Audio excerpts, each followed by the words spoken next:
Good afternoon, good evening, and welcome to BWTM Sports. We have in our house my old friend, our Eastern European correspondent, Eugene. Brother, it's been a long time.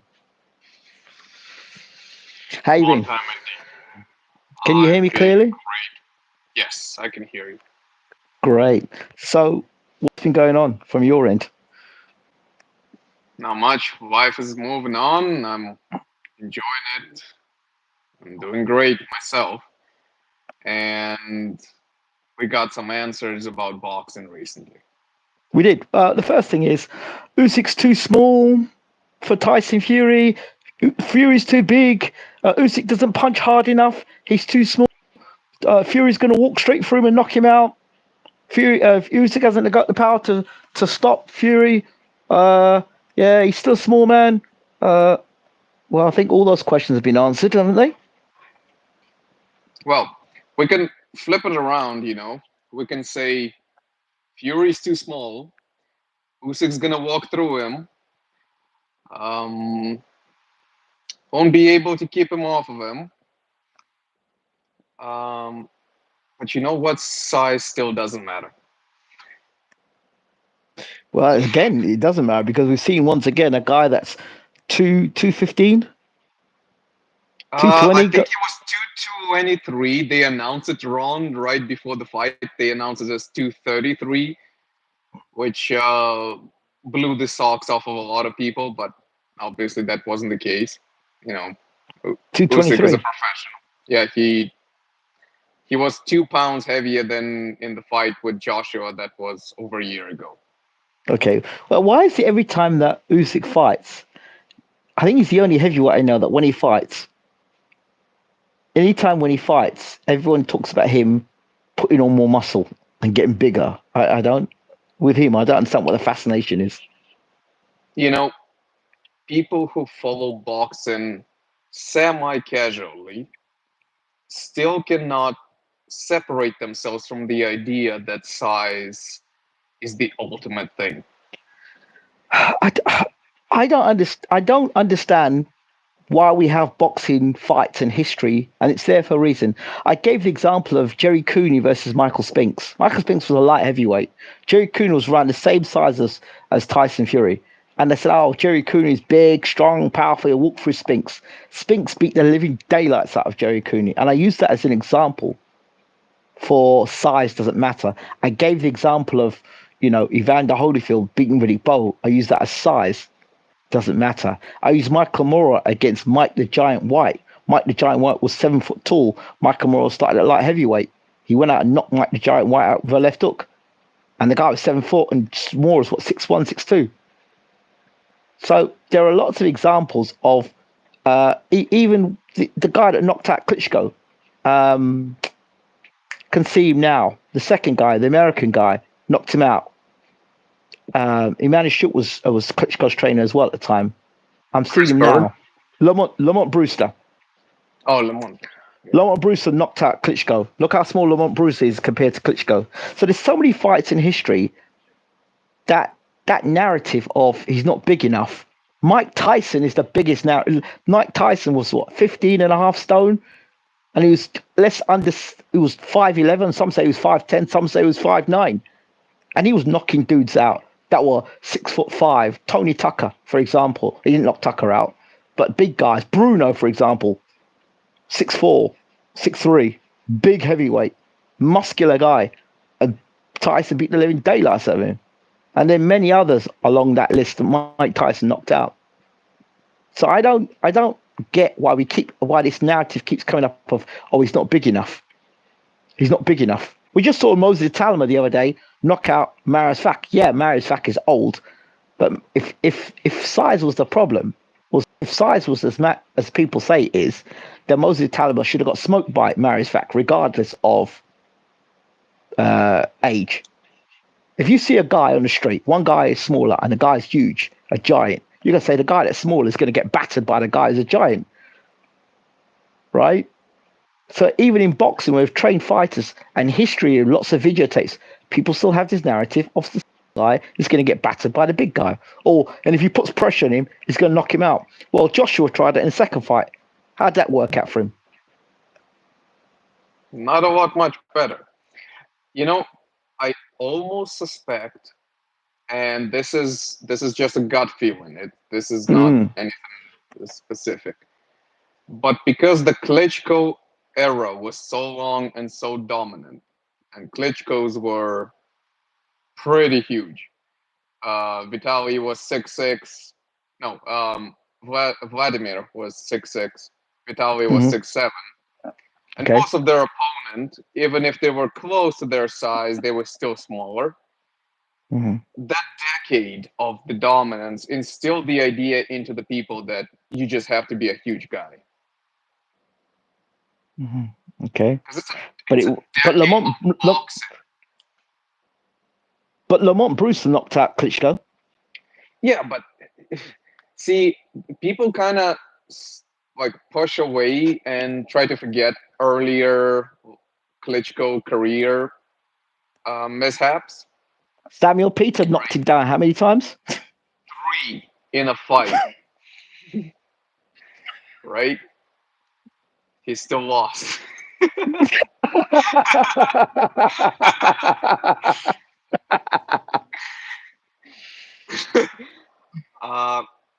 Yeah, it's a thing that people will just, that in their basic understanding of human biology will look at two opponents, see the huge disparity in their size, and will derive a result out of it.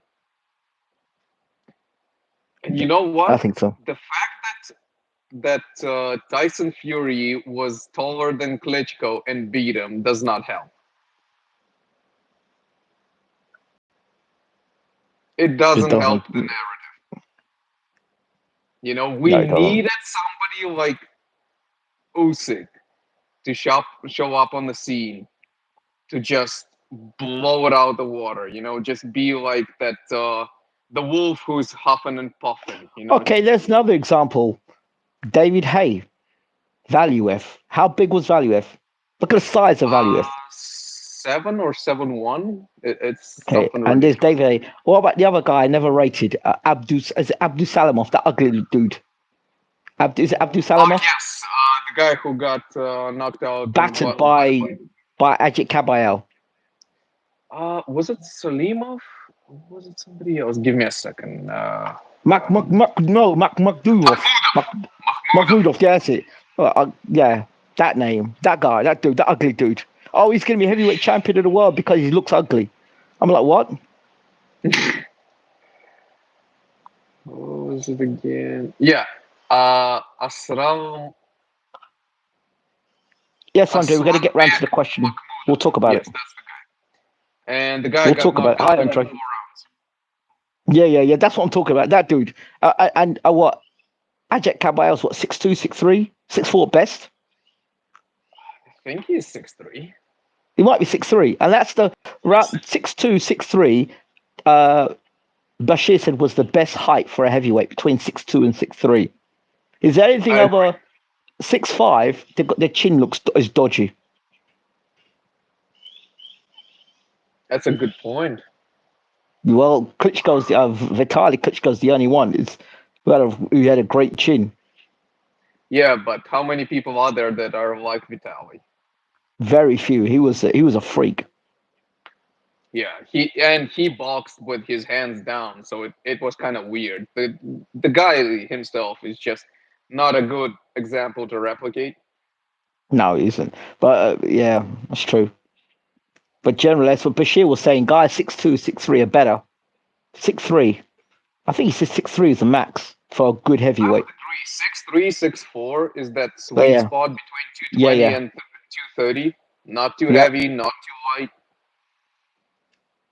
Yeah. That's what Bashir was saying. I mean, for the most part, I think he's right. Listen, I would love to have a big argument with Bashir. I lack about 30 years of experience to challenge him. As soon as I'm there, we're gonna set it up.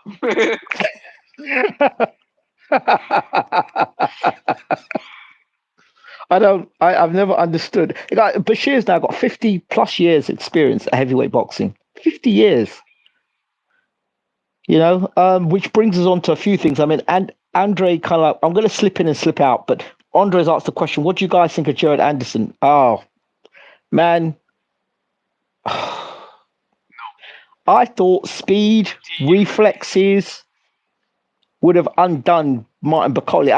It's because I never forgave Bakali for the Martin, the Michael Hunter fight. I never forgave him for that. So I already went into that fight thinking, oh my God, Martin Bakali, sparring stories. He still doesn't have a defense, Martin Bakali. But he doesn't have a defense. But Jared Anderson can't block a straight punch. And he can't avoid an uppercut. We've been talking about a heavyweight that didn't have defense for a while. Just as soon as we started this string. And it was Vladimir Klitschko. And if Vladimir didn't get a better coach and better defense, he would have never achieved what he has achieved. Exactly. Do you think? Okay, let's look at Jared Anderson. The thing is, Emmanuel Stewart wouldn't have touched Jared Anderson.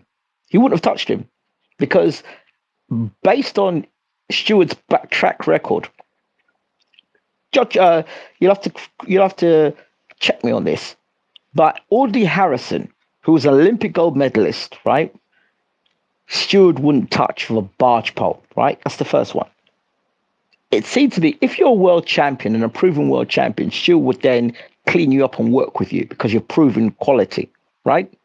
If you look at the guys he took on, like you look at De La Hoya, Evander Holyfield, you go for not the ones he worked with from the start. I'm not including those guys. Those guys don't count. But the guys he brought in that were not originally his own fighters, De La Hoya, Holyfield, Dennis Andres, guys who were already established, guys who were already world champions, but then rebuilt them. Klitschko, was Klitschko world champion when Stewart had him? I don't know. I think he just lost to a journeyman. Ross Purity. Yeah, but I think he probably saw that if I give this guy a defense, he's got all the abilities. I think Klitschko was a gold medalist, was he not? He was. So little memory lane. Vitaly was supposed to be the heavyweight challenger for the Olympics.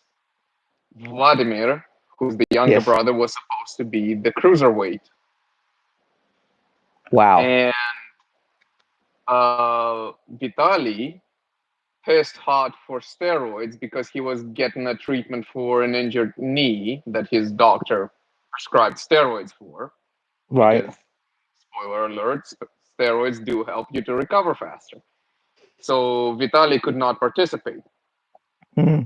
So Vladimir had to jump up in weight and represent Ukraine at 96 Chicago Olympics, and he won a gold medal in the weight that was actually one above the one that he was supposed to be participating in. Wow, I didn't even know that. Little trivia. Wow, there you go. So going to Jared Anderson now. I don't think Emmanuel Stewart would touch Jared Anderson. No. What do you think? You know who he would touch though? Who? Daniel Dubois. Yeah, you can see that. Already world champion. Mm-hmm. And there's a lot of potential. He's young. He's good against good opposition. There's solid foundation to build stories upon stories on. Where do you, for you, was the issue with Jared Anderson? And did you think Jared Anderson would beat Bakali? I did not. And consistency is a big thing for me when assessing younger heavyweights. Okay.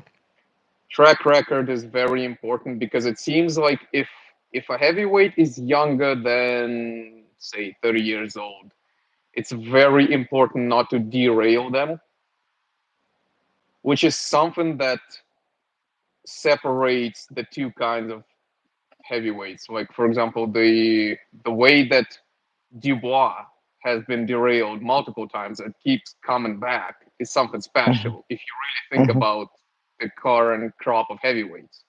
Yeah.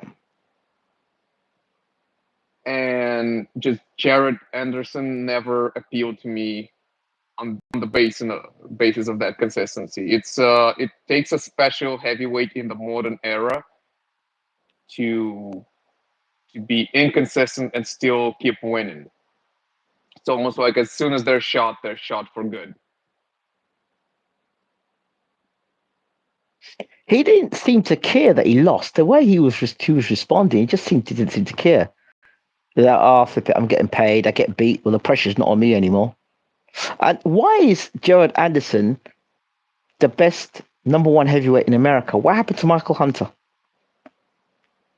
See, that's a thing that I don't really get. I've heard about Michael Hunter not really having good relationship with promoters, Okay.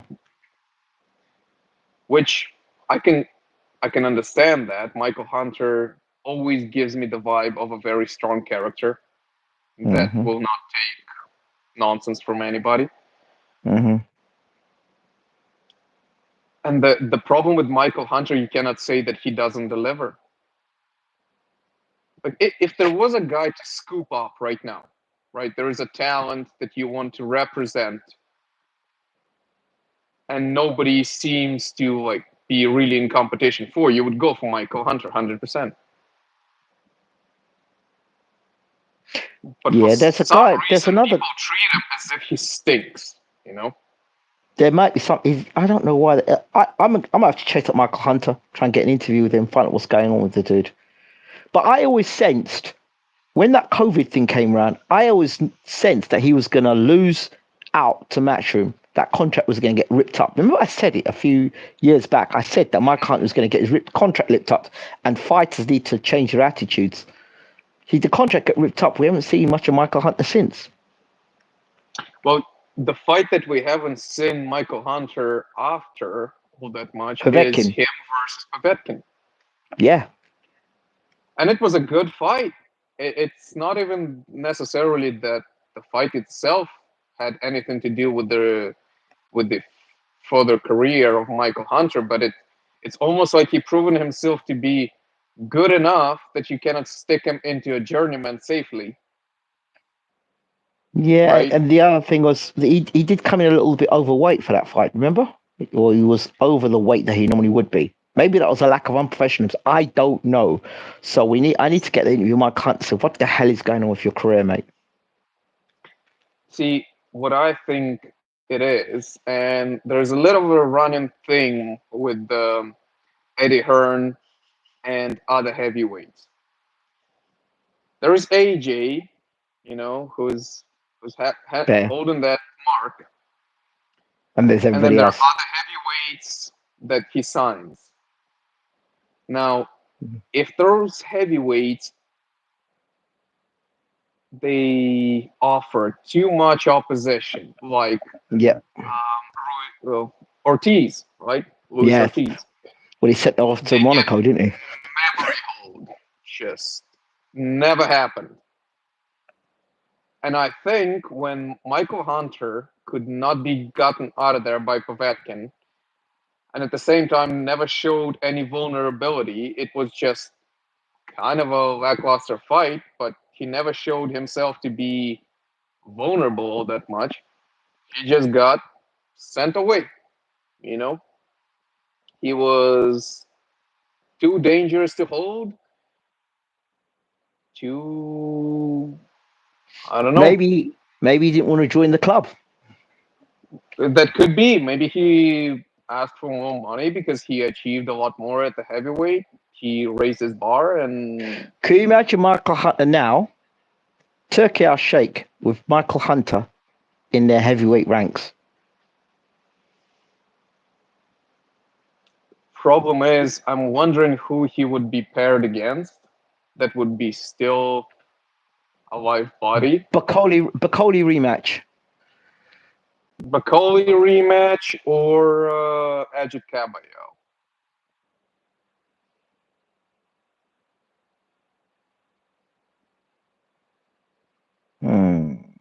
You've got to find a heavyweight that Turkey likes.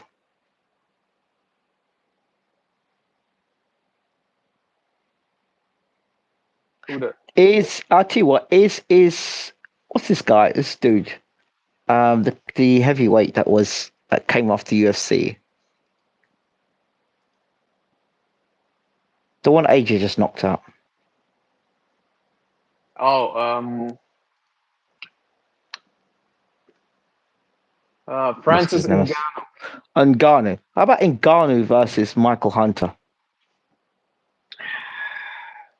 I don't know if Francis will ever box again though. Why? It has to do with his personal life. His son died. His son died. Yeah, of course. Okay, and that won't count. Retreated, and we haven't heard from him since. So I think he's reevaluating his life. You know how much time he spends with what. Okay, we'll put him to one side. Who else could be? I won't say Jared Anderson because that's America versus America. What about Deontay Wilder versus Michael Hunter? No, absolutely not. Deontay Wilder's stock dropped rapidly. Michael Hunter versus Joseph Parker. There we go. There's a fight. That's a good one. And it's not too dangerous for Michael Hunter. Like if you're Turkey and you're judging it, that seems like a good one. You know, it can go either way, but there's still enough stock in Michael Hunter to. Michael Hunter versus Zhang. That's a more dangerous one. Zhang presents that equalizer. He's a tricky. He does, but it's who he's boxing. I mean, yes. You know what I would do if I was Turkey? I would set up Joseph Parker versus Hunter, and on the same card I would have Zhang versus somebody good. Bacoli.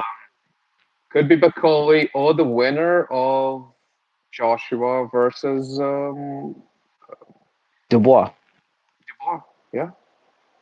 Now Bacoli says he wants to fight. He wants to fight. He said he wants to fight Zhang. Dillian White. Dillian White versus Michael Hunter. That's a winnable fight. Frank Sanchez fight versus Michael Hunter. See, I'm kind of on the fence about Frank Sanchez because I have seen him being all over the place in his previous fight. He was injured, I understand. He came into that fight with injured leg, I heard. That's what I've heard. But at the same time, we have to also pull back because, everyone has an excuse when they lose a fight. Jarrell Miller versus Michael Hunter. Oh, that's a good one. That's a very good one. I think Michael Hunter gets it, but it's a solid fight to put on. Somebody's got to. I wonder if Michael Hunter can get himself over to Turkey. I'll get him in a fight. That'd be a good one. I think the heavyweight division, in terms of America, needs Michael Hunter. It needs it after Jared Anderson's been actually battered. Big up, John Smith. I think Michael Hunter's necessary. Well, it depends, and it also depends how Michael Hunter's been fighting outside the ring, how he's been living his life, and what sort of lifestyle has he got. I haven't seen him out of shape. Seen him. Or what about his YouTube channel? Not Jared Anderson. Charles Martin versus Michael Hunter. That guy's still active. I thought he was done with boxing. He was just walking the world like a god. It's like a god. Oh, well, he was all right until Ortiz caught him with that left hand. It sent me into the phantom zone. Happens to the best of us. Well, I don't know. What would you do with Jared Anderson? Me personally, I'd take Jared Anderson and I'd give him a defense coach. I'll find if he's serious about boxing. That's the next thing. Is he serious about boxing, or was it just too much pressure? And was he happy to get beat? Did he have the same mentality that AJ had when AJ got beat by Andy Ruiz? Or it would seem he was just relieved the fight was over. Yeah, but who would you put him against? Sorry. Who would trainer? you? Yeah, who would you? Virgil Hunter, I think. Hunter's about defense, isn't he? Or Derek James. Yeah. Derek James, Virgil Hunter. What do you think? Yeah, that could work. I can see that. But man, the guy can't block straight punches. He cannot block a jab. Like the punches he was getting hit with, I swear to God, the punches he was getting hit with straight. I was watching him get hit by 3 straight right hands by Martin Bakole. He made Bakole look like Ali. He fired straight right hand, 3 straight right hands. I swear. I'm looking and go, what the hell is this? I mean, I knew he leaned back from punches, but I'm thinking, and I knew Bakole's got a longer reach, but I'm thinking, dude, you got faster hands.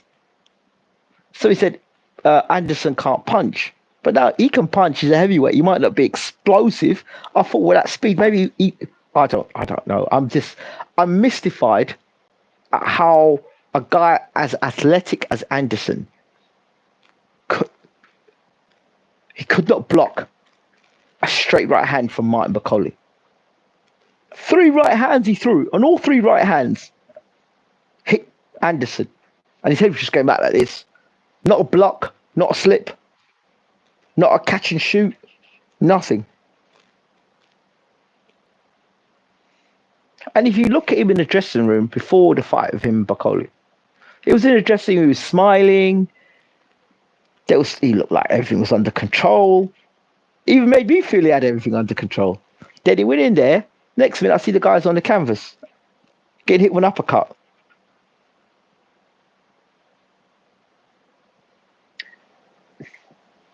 Honestly, that kind of reminds me of this modern narrative of the current crop of heavyweights is so much better than the old ones.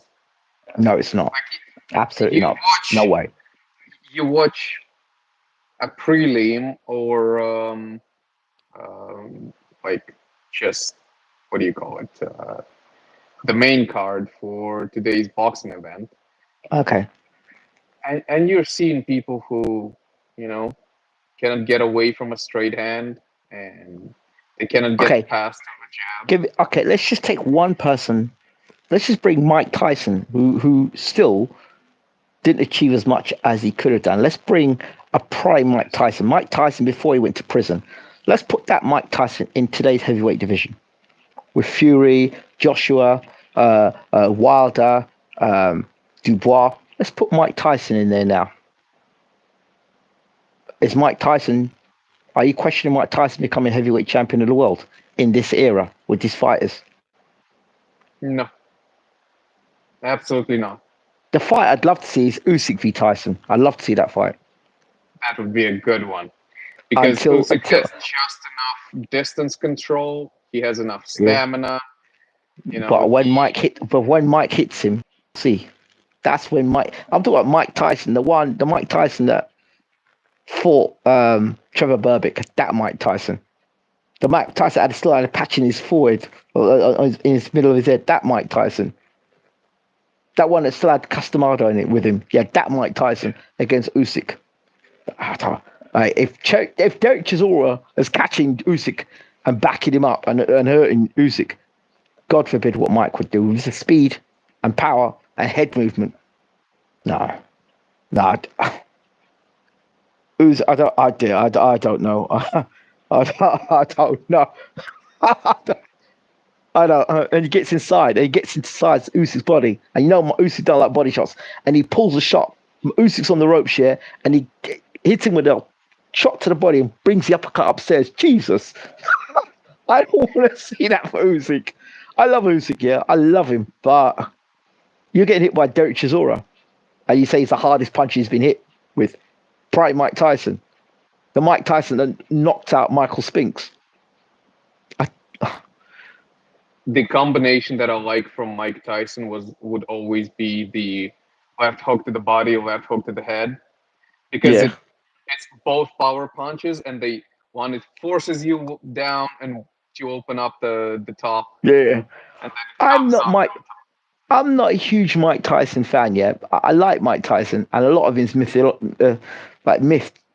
It's a myth because for me, who's the best fight he fought and he beat, and then the guys that hit him back and pushed him onto the back foot, Evander being one of them. Mike didn't work it out, so I don't know. But I think Mike that fight, the Mike that beat Trevor Berbick, that Mike Tyson against Usyk. Are you okay? Who's your prime Usyk? Your prime Usyk's a cruiserweight, I guess. Yes, that would be Usyk versus Gassiev. I think that's Okay, when he. so that Usyk versus Mike Tyson that beat Trevor Berbick, or the Mike Tyson that beat Usyk got Michael Spinks. points. Jesus, we need to get Bashir in for that conversation. We do.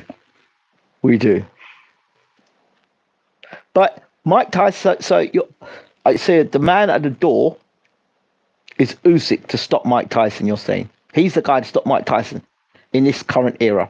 That What about one. Tyson? The Tyson current Fury? the current Usyk is not the prime one, because at heavyweight he's a lot slower. I think this Usyk would get beat by Mike Tyson.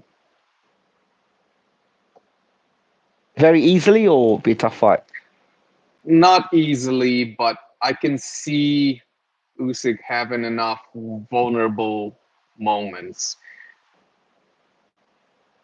because he's not as slick anymore. He's not as athletic anymore. His gas tank is good, but it's, all the elite level advantages that he had at cruiserweight are just not elite anymore. They're just good.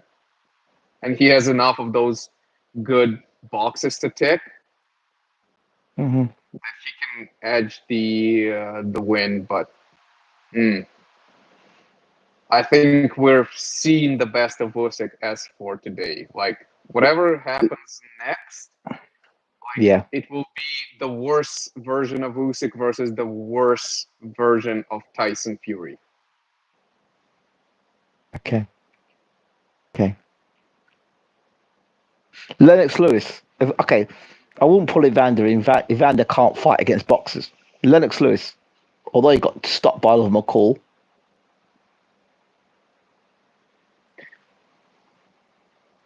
I feel Yeah. very strongly that Lennox would find a way to win narrowly, but still would.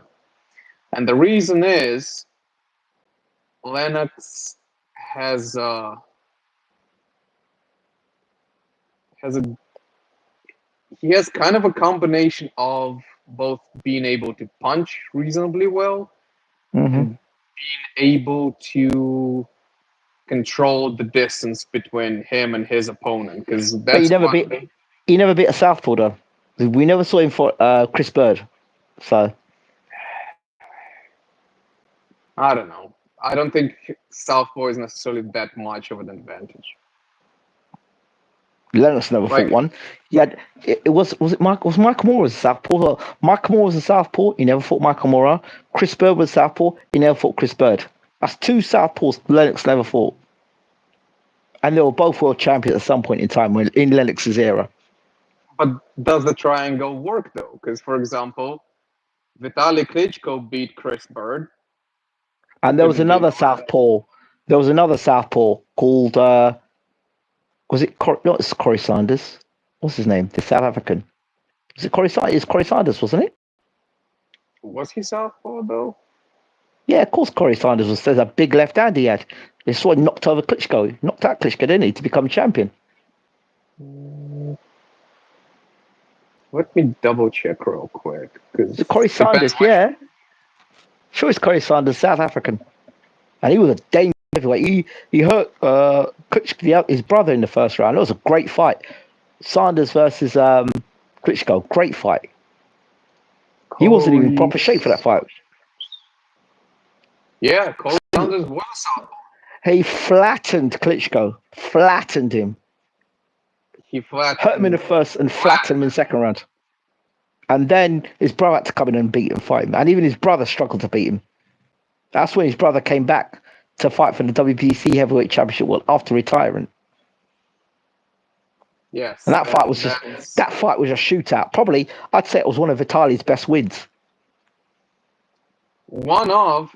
The only problem is it was more or less Vitali outlasting Corey Sanders. I don't know. The stoppage never really made sense to me all that much. It was more of a deep waters stoppage. He was tired. He was exhausted. He was exhausted, Sanders. Absolutely exhausted. And after the fight, he was saying that, just my hands hurt too much from punching him. It was more or less Vitali just taking all of his best shots and disparaging Sanders. Because Sanders probably, he didn't train properly. He spent more time on the golf field than he did in the boxing gym. That was what the issue was with Corey Sanders. And Bashir told me if that guy was in proper shape, he'd have been a torment in the heavyweight division. But he just wasn't. He just was dedicated to boxing the same way as he was for golf. So anyway,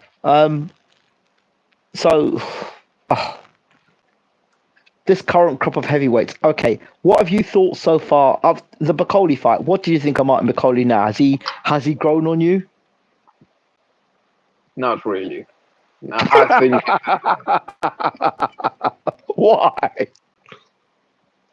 Well, he beat a 24-year-old. Yeah. Bacoli needs to build himself up. It has been scattershot with Bacoli. Every time he builds himself up to a level, he then just drops a whole bunch. That's what I'm saying. He's always seen now. Yeah, it's almost like he's a gatekeeper without keeping anyone out. It's weird. We'll see. He's gonna have to. He can't. He's Turkey. It depends on how Turkey feels about the Bacoli fight, because I thought Turkey liked Gerard Anderson, not Bacoli. You could tell his head favourites. When Anderson was coming, when Miller was coming to ring, he was embracing Miller. When Anderson came in, he embraced Anderson. Sure. These people are real funny. Don't they understand that their nonsense conversations will just get removed? Let's go. Let's keep going. Right. I would suggest to anyone not to get too personally attached to Turkey USYK, because my understanding of his role right now is that he has been given a role by Mohammed bin Salman. I believe that's the name of the prince, right? Yes. To promote Saudi Arabia as the entertainment venue to rival that one as Vegas. As Vegas. And whatever you see with the fighters, with organization of the fights, with any events, it all has to go into the context of the guy is doing the promotion work. Right? He's not just a multi-billionaire who's just setting up fights for fun. He is driving down a narrative, building up the biggest fights so they could happen in the place that they meant to happen, which is in Saudi Arabia, in Jeddah, or whatever they decide, right? Yeah.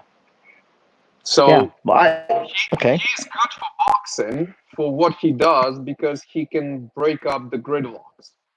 But at the same time, I would not recommend people to put all of their faith and all of Faith in their him. right, I because think. he still I think has a narrative. He still has an agenda. the narrative for me, it seems like they want to build their own boxing league, get rid of all those WBC, WBA, IBF, IBL, get rid of all them belts, have one champion, one universal champion, and then the promoters will promote those fighters, but all the promoters will come under one league. So there'll be a matchroom, boxer, all these different stables of fighters that take part in the league. And if you've got the 5-through-5 event, but then you've got the stables fighting. Each fighter will get points in the league to fight in this league, and you know at the end who the top fighter is.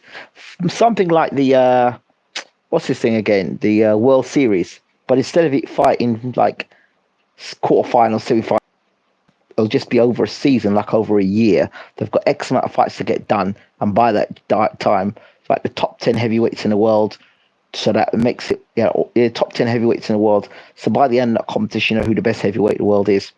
Something like that. And you do it for every weight division. And then you'll have no problems for getting undisputed, because undisputed would be one belt. So all them other boxing belts, BC, BO, IBF, all those, BA, all them belts would be useless, because when you do this league, what ends up happening is the fighters get paid more. There's only one sanctioning fee for the belt, and that's covered by Saudi Arabia. All you have to do is participate in the tournament. You're going to get paid more money. Why would you need those belts? So you got all those champions that give up all those belts, and they take part in the league. And then the league becomes the dominant force in world boxing. That's what I see happening. And everyone has to bow to the Saudi Arabian way of boxing. That's what ends up happening. But you got to start taking out these promoters. So get Frank Warren and Eddie to work together. Right, you two work together. Right, we're going to pull Boxer in as well. Because pull Boxer in sneakily, you've got Bacoli now. Bacoli's just beat Anderson, so Bacoli's in the door now, represented by Boxer. So he's in the room now.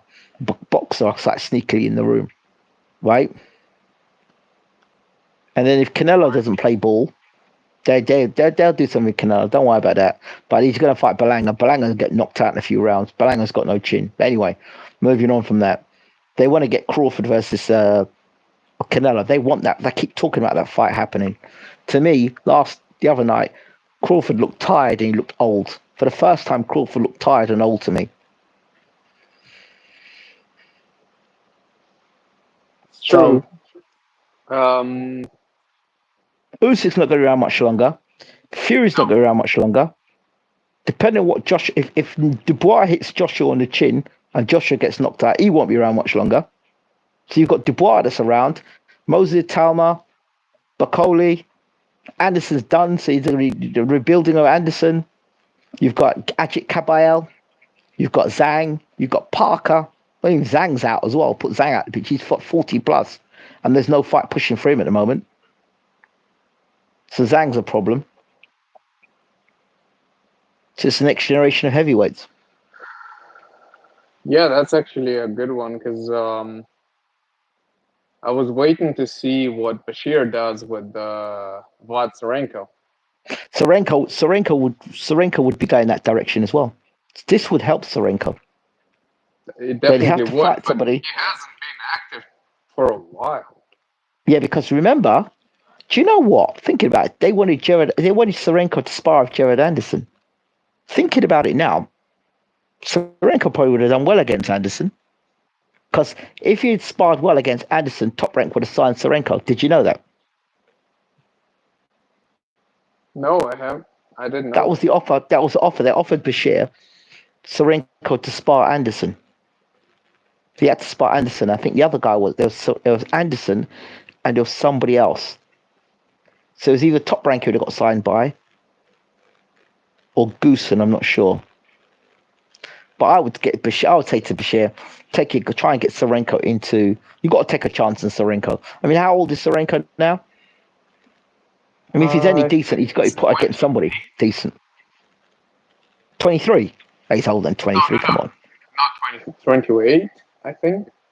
28, yeah. So he's in his prime now, well, prime-ish. So Serenko's got to get a move on. He's got to fight somebody beyond a heartbeat. 29. There you go. 29 injuries. So what are they doing? I don't know. That fight he had against that dude, the Ukrainian. Oh, what's the name of the guy? Rudenko. Rudenko. He didn't look great against Rudenko. That was the last time we saw Serenko, wasn't it? We had one fight after that. No, he had a couple of fights after that, but it was about not on the same level. That's what I'm saying to you. And he hasn't fought since. Actually, no. Hold on a minute. He fought Rudenko in 2021, and he had 2 fights in 2024. So, actually, 2 fights. Is that 2 fights in 2024? Oh yeah. So well, I didn't know anything about it. Dion Roney Hale and Keith Barr. I bet both of those guys had huge losses on their records. Let me tell me the records. So it's one guy probably had about 25 defeats on his record. I'm just guessing. Let's go. First guy was 307 pounds, and he had 17 losses and 5 wins. Well, there you go. I wasn't too far off. 25 is a bit of an exaggeration, but there you go. Who's the next guy? Okay, the next guy was 209 pounds, so he's a cruiserweight who didn't make weight, you know. Okay. And he had 15, weight, maybe? Yes, 21 wins, 15 losses. What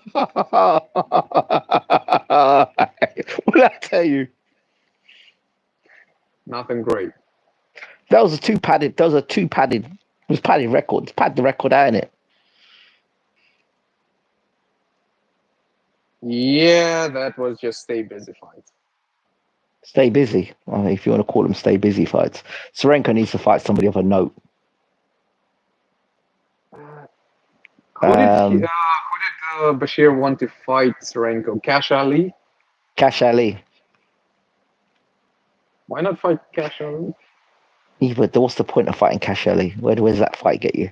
What's Cash the Ali, point you need fighting Cash. Don't get knocked out. Don't get knocked out and get yourself back. Get some shape.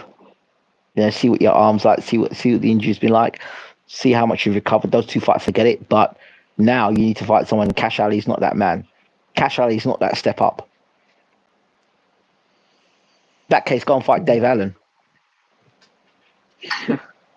I'm joking. See, it's go and fight Dave Allen. I mean, you've got to think about if you're fighting a dude. You need to fight somebody who knows he's got a name. Somebody's got a name. Somebody who's known by, you know, at least you could say Dave Allen. Dave Allen's fought Lewis Ortiz. He fought Dillian White. You know, so he's fought David Price. He's fought Frank Clark. So do you know what I mean? There's point there. If you fought Dave Allen, Serenko's got to fight somebody that's not going to give him too many problems, but it's going to put his name on the map. Is Jermaine Franklin a good fight? It could be.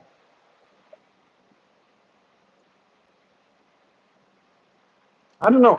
After Ustinov and Rudenko, would you really lower the bar?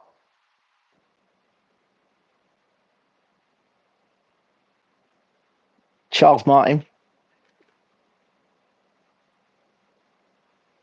Luis Ortiz.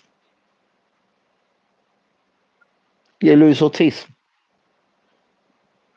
The only thing about Luis Ortiz that I'm thinking about is, can you even get the guy to fight for any money that it's not championship level? Because the only time Luis Ortiz shows up now is some kind of a cash grab. I wouldn't mind seeing him against Luis Ortiz, but you know, I don't see that fight ever happen. He's got to fight. He's got to fight Serenko anyway. He's got to fight somebody. He's got to fight somebody with a name now. It's time. It's time. Otherwise, You either hide in glass or you just prolonging a beating. It's one or the other. He's got a good left hook on him. Serenko's got a good left hook. Serenko versus Huey Fury. I would have my money on Serenko. See, Huey Fury. Huey Fury. Every time he would fight anybody with a pulse, really, he would always fall flat. I tell you what, Pulev versus Serenko. Ooh, that's a good one. It's a good fight. Pulev versus Serenko, and That's a Pulev good fight. trying to get himself back in the mix, even at his age. But he's older, but he's never been a guy that's relied too much on speed. Yeah, Pulev. You know what I mean? Pure boxing, Pulev. So Pulev versus Serenko is a fight that should get made. Get it made. Get it done. Get it done. Yeah, Get it on the undercard of AJ versus Dubois. Because people can see Serenko. Serenko needs to be on one of these undercards that people can see him fight. That's what needs to happen. Yeah, for sure. I see a guy is going to fight. Is it the same guy that I interviewed? He's going to be fighting Virgil Ortiz. Who's that? Baranchek. Oh, Berinchik. Is that the same guy that I interviewed? I believe with so, Usyk. because you interviewed together with Usyk. Usyk. Yes. Yeah. He's going to fight Virgil Ortiz. What do you think? Yeah, because he just recently captured the championship, right? Yeah. I don't know too much about his opponent, though. Virgil Ortiz. Virgil Ortiz is a big hitter, big puncher.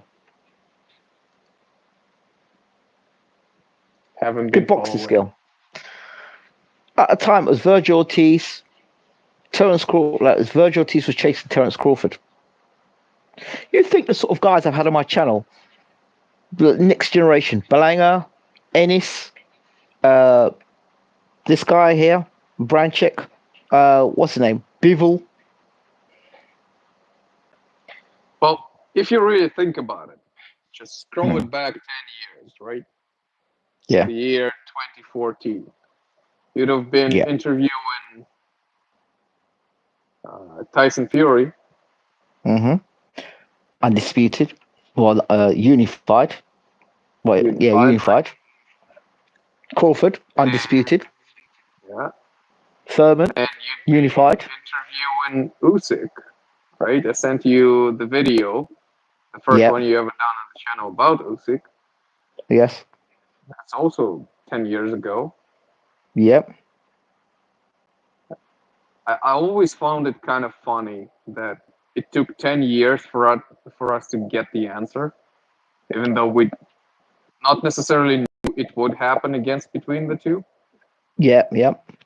But we got our answer. Back then, the question was Fury versus Klitschko, and I guarantee you, if Emmanuel Stewart was around today, Emmanuel Stewart would have trained Tyson Fury.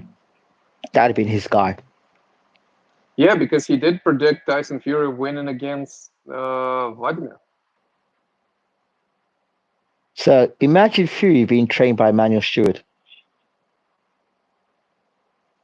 Would Usyk have been worth? Would Usyk still training Usyk? No, that wouldn't happen. That wouldn't happen. That wouldn't happen because Klimas is in the picture. But can you see the rivalry between Bashir versus? It wouldn't happen. Stewart's too smart. Stewart's too smart for that. He would pay Bashir and keep him close to him. They'd pay him and put him close to him. That's his right hand man. Bashir was Stewart's right hand man, so that wouldn't happen. So to Fury, it'd be Fury, Bashir, and Stewart in a corner. I don't think Usyk beats that Tyson Fury. No chance. Because the clown stuff that Fury's doing against Usyk, I think with Emmanuel Stewart, Tyson had to take on Usyk with John Fury in his corner. Can you imagine? And still fight Usyk. The guy who's punched up with left hands. That's a lot of pressure. But the question is, if they're coming on to the scene at around the same time, 2014, right?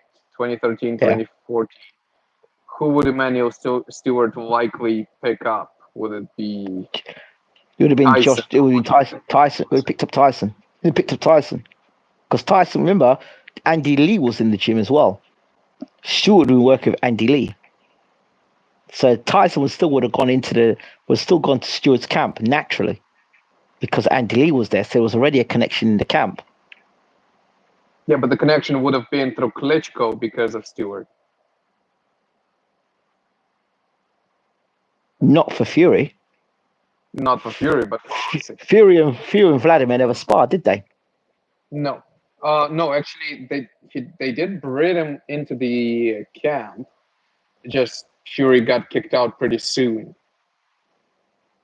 I'm not sure if they ever sparred in the camp or they sent him off before that.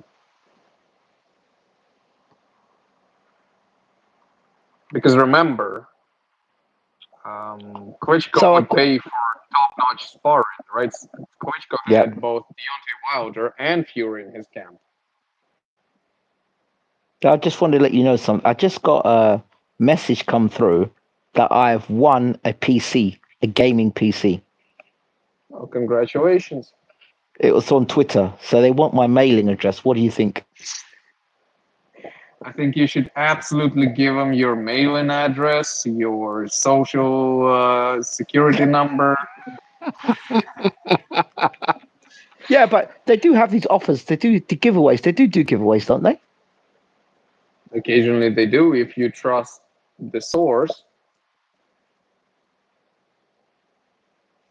Anyways. Let's talk. Yeah.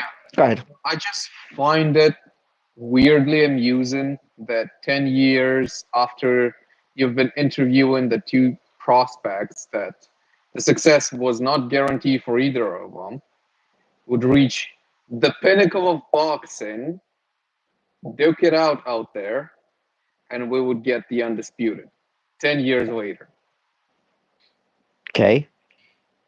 Because it's kind of a weird situation when you invest into something 10 years ago, right? Yeah. And yeah, something happens to it, but you don't really hear about it all that much.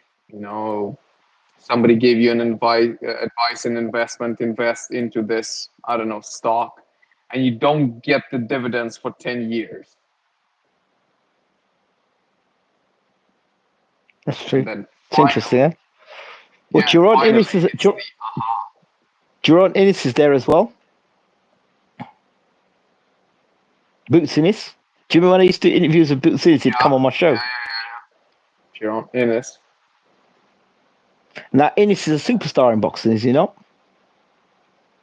I don't know about so much superstar, but he's doing quite well.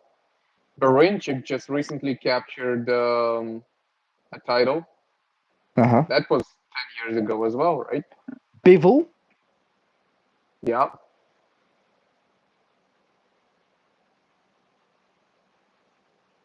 Thurman went on to be unified.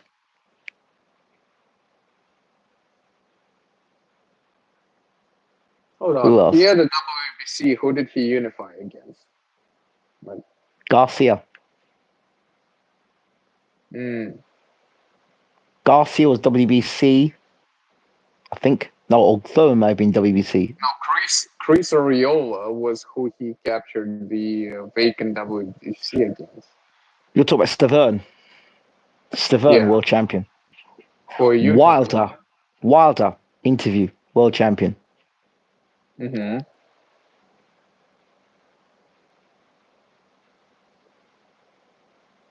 That's quite a few. Quite a few. I interviewed Berlanga. Is he going to be a world champion next? I don't think he beats Canelo, but can you imagine if Berlanga won? That would be quite something. And I've got the interview with him as well. What's his name? This guy, the feather, Isaac Dogbe, Yeah. world champion.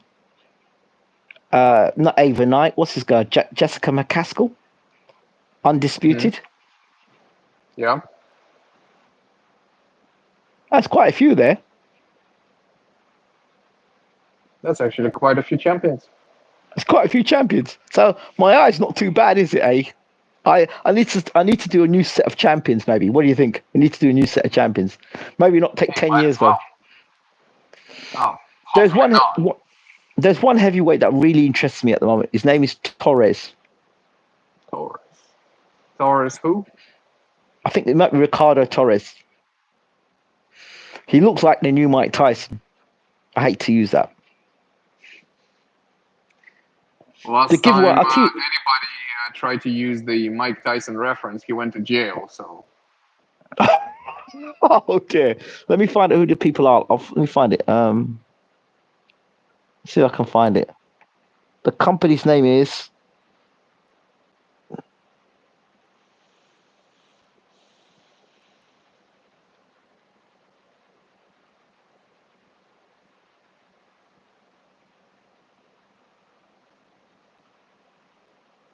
Don't you remember Cortese, the mini Mike Tyson? Yeah. The company's name is called The World Gamer.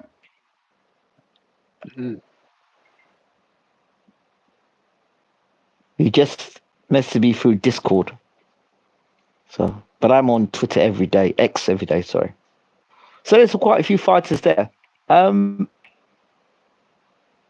Explain this situation to me about Lomachenko or Lomachenko, because he seems to not want to fight. He was arguing. I've never seen Lomachenko in my life arguing like he wants to fight somebody at somebody else's fight. He was like really angry. He says, "You don't want to fight. You don't want to fight." And then Lomachenko says, "Let's fight now. Let's fight now." He's talking to Shakur Stevenson. Let's fight now. I've never seen Lomachenko so mad. What's going on, Lomachenko? What's going on with him? Honestly, sorry, White Jesus. That's what we remember calling White Jesus, Lomachenko. Remember that was his nickname? No, his nickname was the Loma God. So, and the guy's never been undisputed. No. Never been undisputed. Remember all that hype about Lomachenko's this, Lomachenko's that, Lomachenko's this, the greatest fighter of all time. Do you remember when it was, Lomachenko is the greatest fighter that's ever been seen ever? Do you remember these players that making comments like that? And Lomachenko and Crawford were in the same stable, and they promoted Lomachenko fights, and they kind of pushed Crawford to one side. The problem that Lomachenko is... Okay, lightweight. Lomachenko versus Crawford. Who wins? Oh, Crawford wins. But it wasn't Lomachenko the greatest fighter of the modern era? I wasn't in that era, so I don't know what you're talking about. I wasn't in that. I don't know what you're talking about. I really don't like that. I really don't like that Igor Klimas. I don't like him. I just do not like him. Here is the problem with Lomachenko, right? Yes. There are a couple of them. But one is the Lomachenko, the guy himself. The guy has the ultimate ego, right? The 110% output of his brand, essentially. And his stable, his team, and his performance lags behind that. He does not deliver to the same standard that he's promoting himself. He's very talented as a person, but the rest of it, right, is lagging behind. So when his father told him not to fight when he was injured, Lomachenko thought, well, he's the best thing since sliced bread, so It wouldn't matter if he fought injured. So he fought. What was the name of the guy? Lopez. Lopez. He got his ass whooped, right?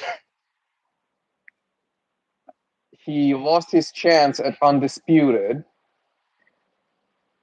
and the next time he would be fighting for undisputed, it would be after a serious period of inactivity, and he would never recapture the same level again.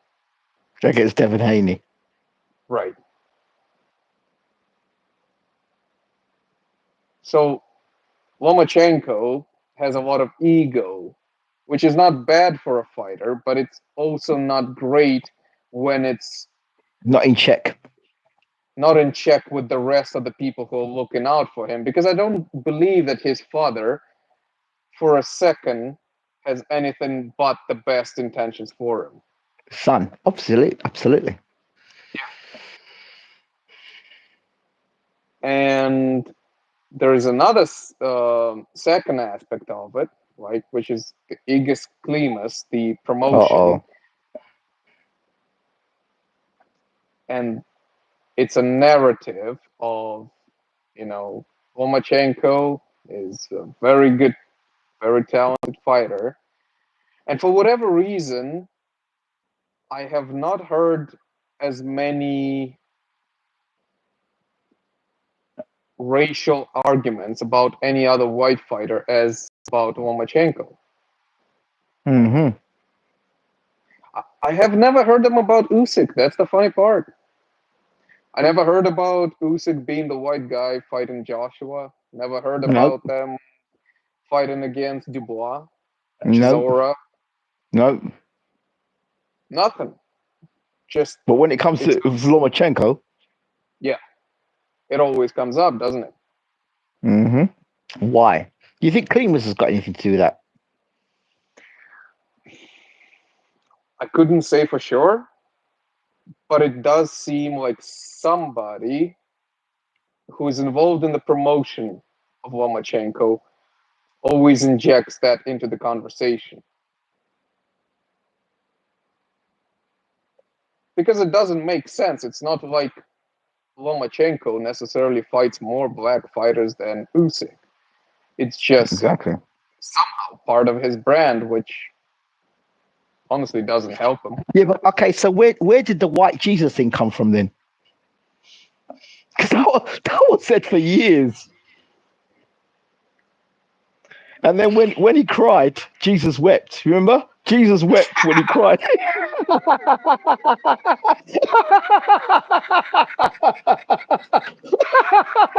I love that. So much. It's that was the best. That image of Lomachenko crying in the dressing room, that's it. That's how I remember Lomachenko. Nothing else. Not the box, not the Matrix, not the. But the thing is, it was shoved in our faces about Lomachenko. It was shoved in up. I don't know any other fight that was shoved in our faces about than Lomachenko. Like shoved in our faces. This is the greatest fight of our era. Not proven based on actual fact on beating people and collecting titles. Because the guy who was beating people and collecting titles was in the shadow of Lomachenko. No matter what Crawford was doing at the time under that promotion, Lomachenko was still the man. He was pound for pound number one. Remember, he was pound for pound number one. How did he slip out the pound for pound ratings? Because he got his ass whooped. Yep. And he couldn't cover it up anymore. He got his ass whooped by Lopez. It's like, then he brought him against Haney, and he ass whooped again. Although they said Lomachenko beat Haney. Lomachenko could have stopped Haney. Because he had the power to do it. And he hurt Haney. Yep.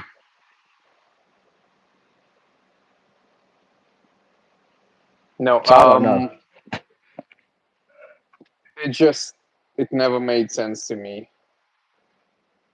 And just overall, the whole Lomachenko self-presentation versus the advertisement never connected. Well, what was his greatest win? Probably against that lightweight guy, that guy.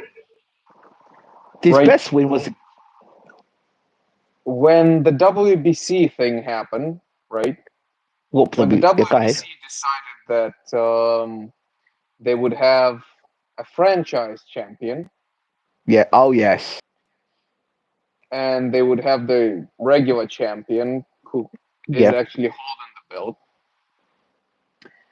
Now, a lot of people gave an excuse to Lomachenko that he does not handle the promotion of himself directly, so therefore it was Top Rank who requested the franchise champion status. Therefore, when um, when Haney, it was kind of a stinker where Haney beat, no, was it Lopez who beat Lomachenko? Did not have the WBC. undisputed. It wasn't Yeah, considered undisputed. yeah, it was kind of a stupid stinker like that. But the whole idea is people were given excuses that Lomachenko is not in charge of his promotion and his official handling of his career. He's only shows up to fights. I don't know, something stupid like that. And then there would be Lomachenko himself, who is, on one hand, is supposed to be taking charge of his career, but then, shows up to fight injured and gets his ass whooped multiple times. And that is supposed to be the pound for pound number one, right? Because he neither delivers in the first realm of holding all the belts, winning all the fights and all of that. And the second one, he doesn't carry himself. It's like he was in the dissonance with his own team. It never made sense to me. But okay, how about the fact that he got beat in his second fight? Nobody talks about that anymore. He got beat in his second fight against, who was the guy they thought he could be champion? Who was the guy he got beat with in his second fight? That was funny, man. That was some funny stuff. Well, Salido. Salido was the guy who beat Salido. him. Right. Is Salido going to be a Hall of Fame great? He drives an Uber. What? Yeah, Salido, I think people have been saying that he drives an Uber.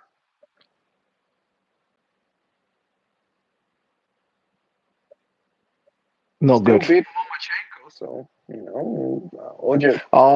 They said, he was stepping on Lomachenko's toes. He was rough. It was too rough to Lomachenko. Oh, he threw too many punches at Lomachenko.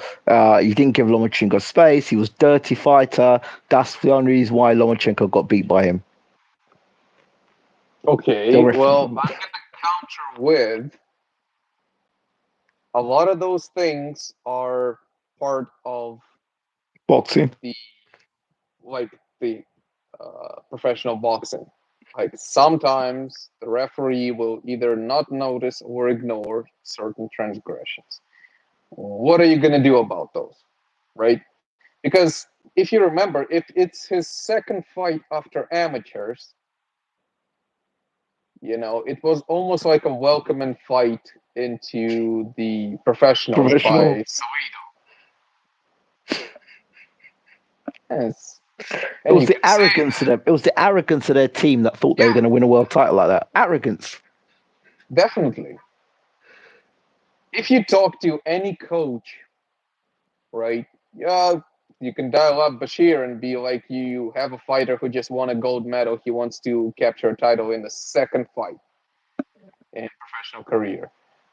Would he green light the fight, right? Absolutely. It depends. If you thought it was a poor champion, then maybe you would green light it. Yeah, Salido wasn't. Essentially would think about that champion as a cripple. Be like, yeah, that's an Yeah, easy yeah. fight. He'll have to be an easy fight. Don't know. It has to be a poor fight. It has to be a fight that you're definitely going to win. The guys have to have a super weak chin, no defense, and you've got to be a big knockout puncher against a guy who's got a weak chin and he doesn't punch hard and he's got no defense, but he throws a lot of punches. That's the type of guy that I'd probably put in against a guy who, he's accurate with his punches. He's a power puncher and he's fundamentally sound. That's a good matchup there. That's not the one that Lomachenko got. He fought the old boy. That's what happened. Yeah, he got found out. So now what happens to Lomachenko? Does he fight Shaka Stevenson? He might. They were talking about him stepping aside. What about him versus Tank? Who wins versus Tank? Lomachenko versus Tank. If you asked me a couple years ago, I would have gone with Lomachenko. Yeah. But the problem is with Tank is he has been away from trouble and he has been developing experience for long enough that he might actually be trouble for Lomachenko at this point. Because Lomachenko is pretty old if you think about it. He's what, 38? 36, 38. Dang. Let me double check real quick. What happens if Tank lands on Lomachenko's chin?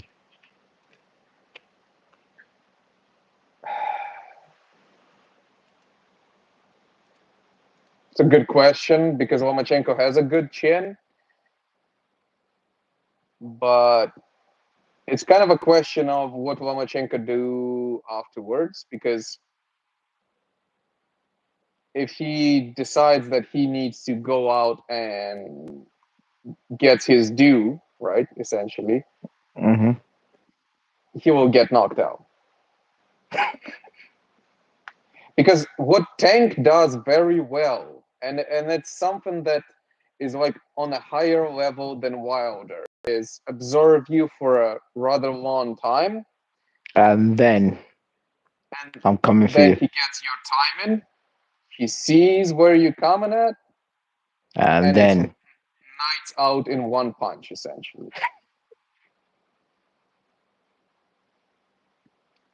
And I don't know if Lomachenko has enough to.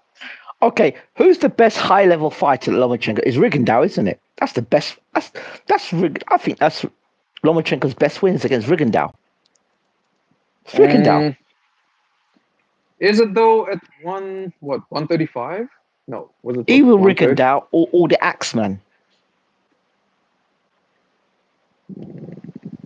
Why not Linares? Well, Lars dropped him, didn't he? He didn't look that great. Lars dropped his ass. Yeah, but still best win, no? You think so? Linares had got beaten already, wasn't he? He got not. Did he get beaten, Linares, before that? Yeah, but can you really say that Rigondeaux, who is what 5'2", who jumped 2 weights up, is the best win? Was it not expected for Lomachenko to win that fight? Yeah, look at all Rigondeaux achieved. I know. Okay. Probably Yeah, probably Linares then. Probably I would Linares say then. it is Linares. And But if you really think about it, that's not all that much.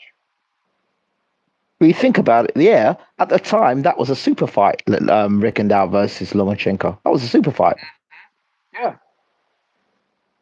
Walters was also inactive, I believe, when he fought Lomachenko for 1 or 1.5 years, something crazy like that. Yeah. You remember that time we had people retiring on this stool, and I always thought that was a bit of a scam, to be honest. I thought that was a scam. That's where you got the Lomachenko from. I think people have been The paid off. Lomachenko. Lomachenko, whatever Lomachenko. Oh, you getting me to repeat that nonsense? All this stuff they said about Lomachenko, I just didn't. But not because the Crawford's black. The fact that I had the problem with is that Crawford was achieving more than he was. Yeah. Anyway, You know what? Right now it really makes sense. Years later, that Crawford left the top rank and he has his career in his own hands. yeah. And you have Lomachenko, who is still with top rank, still doing whatever he's doing. Crawford, it makes sense why top rank would not feel as hot about Crawford because he was always his own man, right? Mm-hmm. He would have always dictated he would have had his last word heard, always.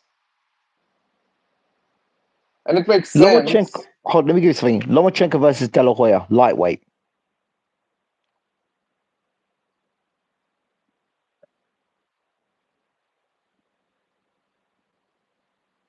Kind of hard to call, to be honest. It depends All right.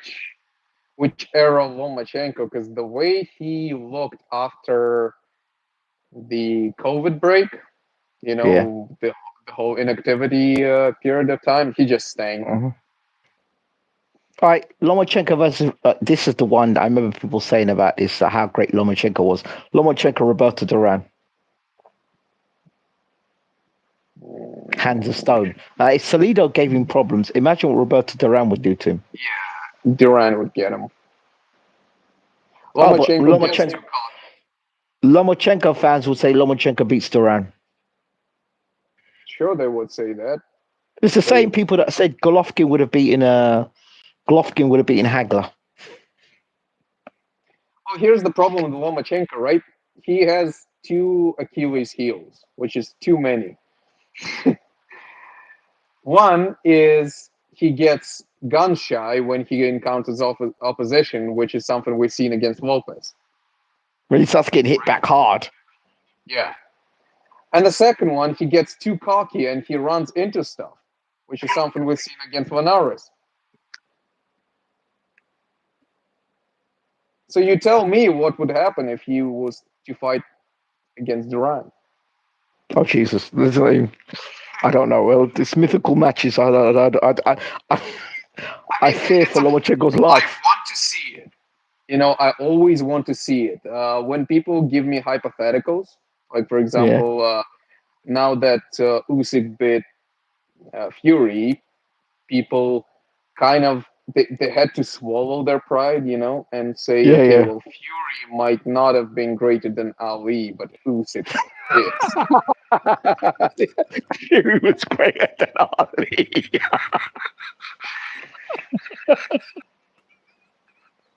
And I'm like, as a personal, fan of boxing, I would have said, you know what, I don't agree, but I want to see it anyways.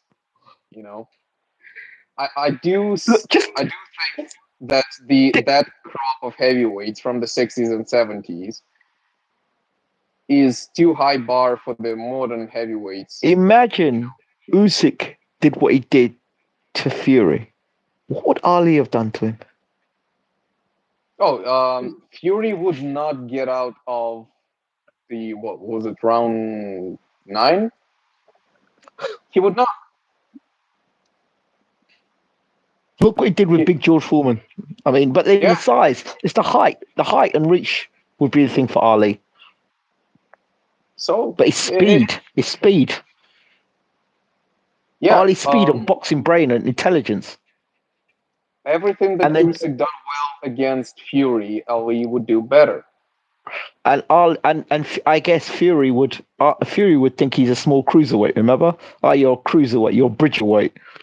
Well, exactly, because Ali would have been even lighter, right? Because Usyk was 223. Ali, when he was fighting against heavyweights, he would be about 215.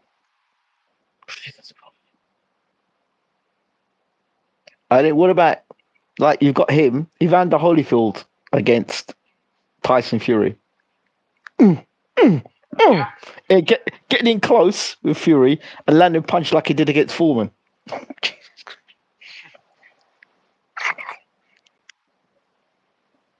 I just I don't know where this thing about Tyson. Fury's a good fighter, yeah. He's a good fighter. We don't even know he can beat AJ. Because I mean, if that's Usyk hitting Fury on the chin like that, and Fury's gone over, imagine AJ hitting with a right hand. Yeah. I mean, And that's like think even the about David. this. Yeah, Think about this long and hard. Fury had one of his worst performance nights against Ngannou. Now, yeah, I'm not to say that Ngannou is a marvelous boxer, right. but he was able to propose, let's say that Ngannou had his best night and Fury had his worst night, and the result was what it was. But Fury, being the championship level fighter who, let's say, hasn't trained for a championship level fight, should not be in as much of a trouble against Ngannou as he was. It just doesn't make sense that somebody transitions from a whole different sport, fights one fight, and gives you this much trouble. Can you really picture any other heavyweight champion who would have had the same issue? Like the elite level heavyweight champion. Lennox Lewis, would he had that kind of a fight against somebody who just had a first fight in boxing? No, but Lennox had the fight against Hasim Rekman, who got knocked out twice by Olive Maskev. But I think Olive Maskev was a world champion, though. Came off the street. They didn't come from wrestling or MMA or whatever. That's true. That's true. But then it's that fight Fury struggled against, what's this guy? This left-hander. Oh, the Swede, right? Yeah. Volin. Volin. Yeah. Volin. He struggled. He went life and death for Volin, the southpaw. Yeah. It's kind of interesting because Fury is, on one hand, you can say Fury is inconsistent, but Fury is very good at falling back on what he knows and salvaging. And then even the Wilder fights, Wilder's not technically a very good boxer, he's just a puncher. Yep. I don't know.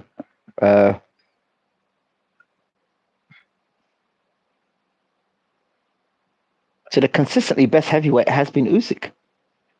That fight, going back now, thinking about David Haye versus Tyson Fury. Who do you think would have won that fight now? Haye versus Fury. Which year would that be?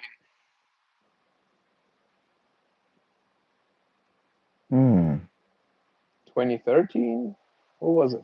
Yeah, it was after Haye got beat by Klitschko.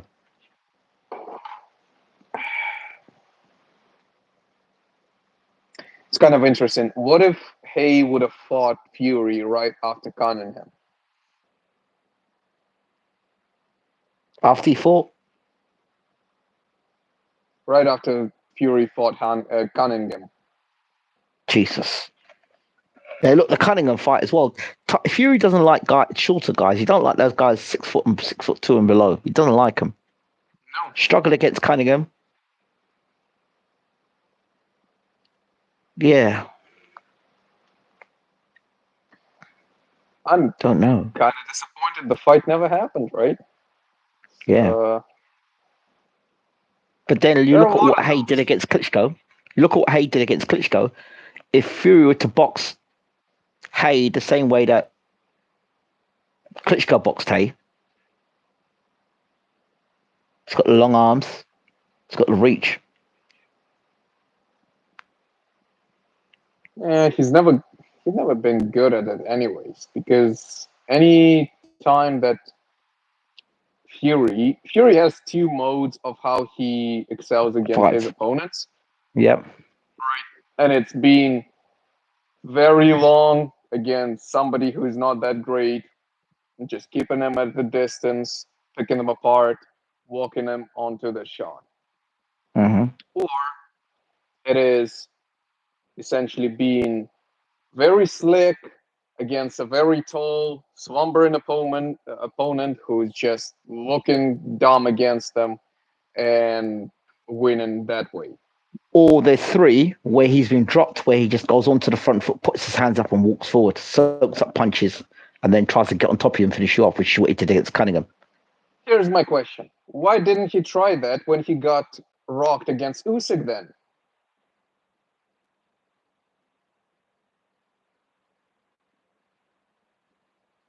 He didn't try to because walk him down.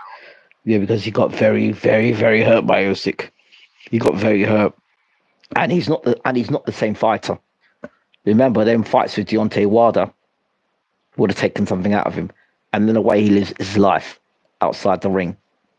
So I think that that's my counterpoint to why, in general, Fury is not the same fighter as he was against Klitschko, right?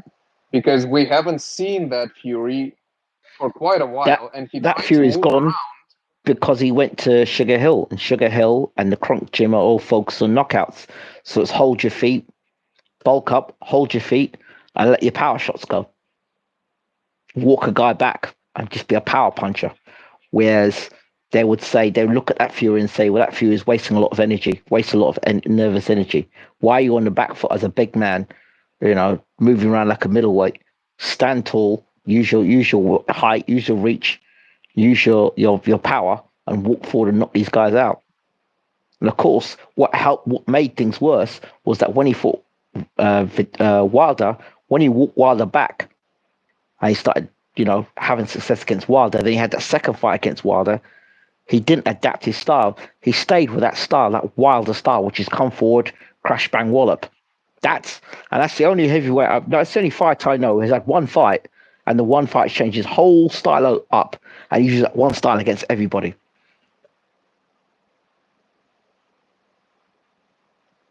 You think? Because the style he had up to the Wilder fight,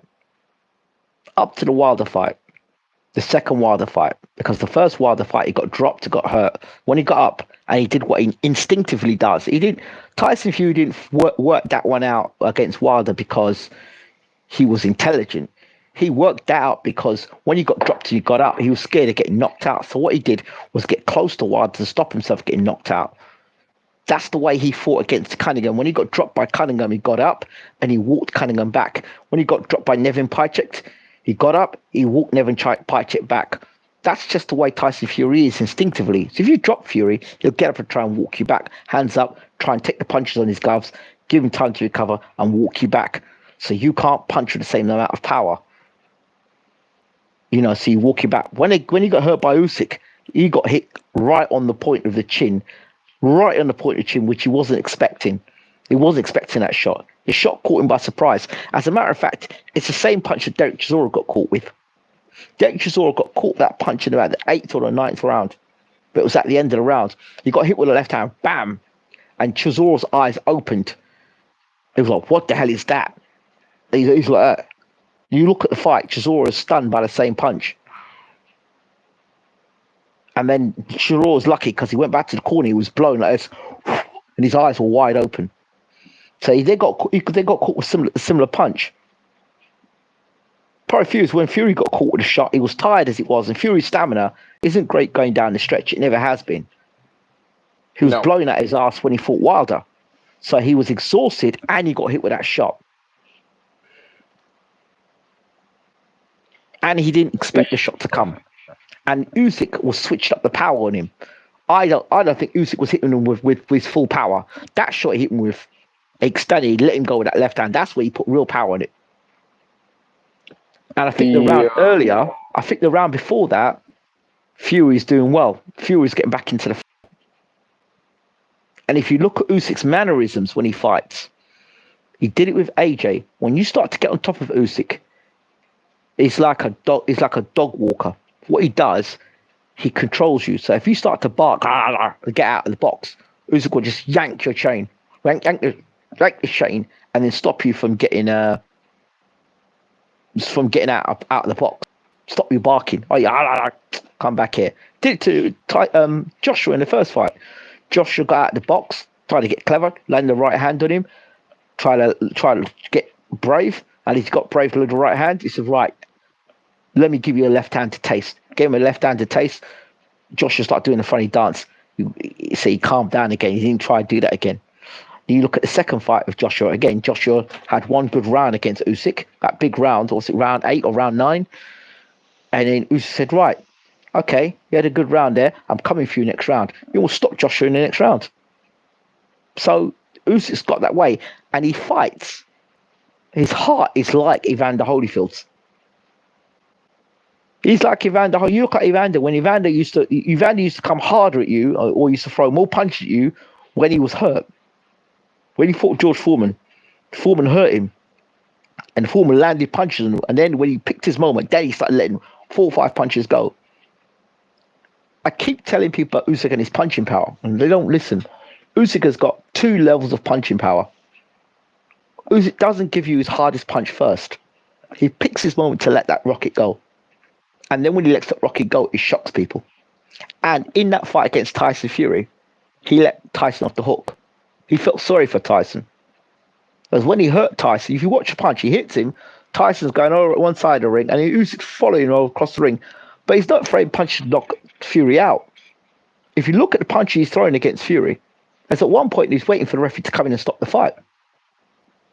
Yeah, and if you remember, there is actually a still shot of Usyk having his hand pulled back. Yes.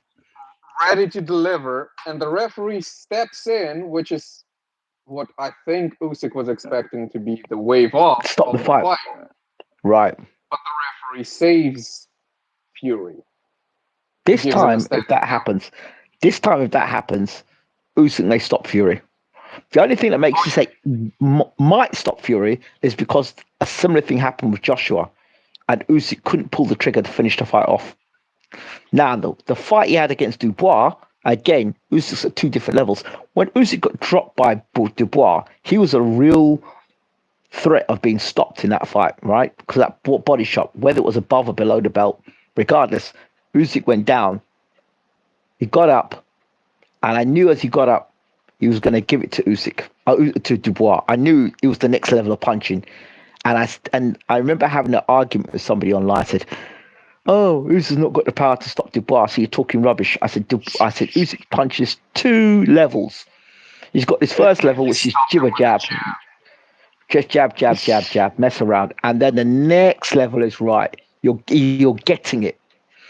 And the punches that Dubois got stopped with, and the punches that Fury got hit with, and the punches that Chisora got hit with, and the punches that Joshua got hit with, is you're getting it. After you hurt me, I'm going to put it on you. You look at Usyk, because in that case, all those rounds these guys are going, and he did it against Joshua in the 3rd round, and he hurt Fury in that, but he hit Fury before that on the chin, but they weren't having that sort of significant effect until he said, right, Fury coming from hitting with the uppercut as well, and he thought, right, now you're getting it because you're a problem. Then he let the left hand go, and when he let the left hand go, he let the rocket go, and again, it's false sense of security when you're fighting Usyk. Like, I can take his punching power. He's not that big a puncher, and then boom, he hits you. And that's the punch. That punch there is what that's given all these heavyweights problems. Because they all make the same mistake. Oh, he's a small guy. He can't punch. But if they actually watched him on tape, they'd say, watch this guy's punching power. Because at any time, he's going to let that left hand go. And he can hurt any of us. It's the speed times the strength equals the power. It was very reminiscent, again, of Usyk versus Bellew. Well, there you go. You know, because with the first 1-2, he buzzed Bellew, and Bellew started staggering around, you know. And very then similar to Fury, you know. But this time, Fury got, let off the hook. I think the second time it would just finish very similarly. The difference is 2 things.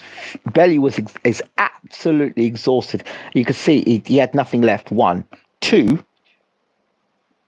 Bellew was a problem, a real problem. Bellew was winning that fight. He was catching it. He was catching him early, winning the early rounds. So Usyk dragged him into the deep waters and just finished it. And then he said, right, you know what? When I get you, I've got to finish you off because this can't go to points. and then boom, there you go, the left hand again. All you have to do is go and watch the fights. Watch the fights where Usyk hurts the opponent. You can put them back to back. The Joshua fight, the first fight, the second fight, and then before it happens, what happened in that round or before that round? Just before that round, what happened? Did the fighter get out of line? Did the fighter land a big punch and hurt him? Well, Because it's not his. It's not his. It's not his. Yeah, you that's could not his see intention. that. You could see that actually momentum building up in hindsight, right? Because Usyk was winning the first 3 rounds. Then Fury took over for the next 3 rounds, right? So what was it? 4, 5, 6. Fury's doing well, and then the 7 swings it back. In the round 8, Fury gets his nose smashed in. Forget that. That didn't come out of nowhere. That wasn't a fluke. That was Usyk taking A over punch. again. And in round 9, it was the logical conclusion. There you go. So Usyk fights him. He's got that normal level. It's like the best way to describe Alexander Usyk is Knight Rider. You remember the car Kit? The car's fast, yeah? But then when he pushes that button in super pursuit mode, he goes. And then once he goes super pursuit mode, no car's catching it. So he doesn't start in super pursuit mode, Usyk. He starts in cruise mode. And then if somebody hits him, it's like, right, okay, let's go, Kit, super pursuit mode. Then the wings come. And all these heavyweights get it. It's like when you're fighting the boss, there's any fighting game, and it has 2 stages, right? You beat the boss, but now there is a second stage to the boss. Special move. The boss with a special move. Special move. Yeah. That's what Usyk is. And the day somebody works that out is the day they beat Usyk. But no one's working out yet. No one's clever enough to work it out. None of these heavyweights are clever enough to work it out.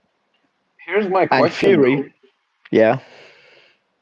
I don't think Usyk stays active for much longer. I don't know. Do I? Usyk stays active after he rematches Fury? 2 things. If Usyk's going to lose weight, I want him to fight at bridgerweight, not at cruiserweight, because he's finished. If he goes to cruiserweight, he's finished. He's finished. Go to bridgerweight. It's not that bad. It's not that he don't lose that much weight. I wouldn't want to see him fight from that weight, come down to cruiserweight. That's suicide. He'll get knocked out at cruiserweight. If he goes back to cruiserweight now, I swear he'll get knocked out. Because you can't, at that age, go back down to cruiserweight when you've been carrying bulk and heavyweight. Now, look what happened to Roy Jones. Learn from history. Look at Roy Jones. Look what happened to Roy Jones. He took off too much weight too quickly to try and make history. And history ended him as the elite fighter. He was never the same fighter again. But I don't think he's going to do that. I think he's going to rematch Fury, and that will be it. Because if you listen to Usyk throughout the years, right, he's throwing out these preposterous ideas that he's going to fight Canelo, and that he's going to go back to cruiserweight. That was Canelo's idea. Exactly. Canelo's team, but as soon as Canelo met Bivol, they're like, "No, you're not going to heavyweight, mate. It's not happening." I'd love to see it though. I mean, I don't, because I know how it goes, and I don't like those fights. You remember people saying Canelo could beat Usyk? Remember those conversations? No, I don't. I don't talk to those kinds of people.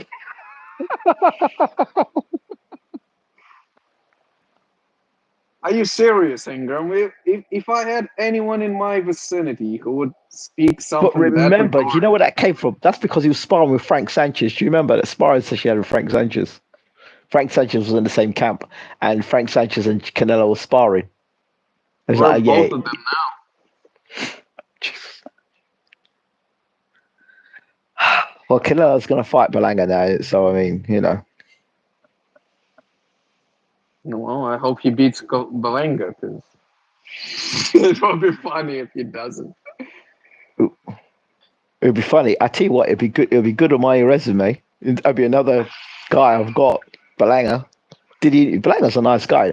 Got the interview. I hope he's focused. He could punch hard, but I don't rate his boxing skills, and I don't rate his chin. His chin is well dodgy. He's got to try in the chin, Balanga. The interviews that Usyk had was that he does not want to box into his 40s, right? Yeah, He's that's good. 37 right now. In December, he'll be 37, barely scratching 38, right?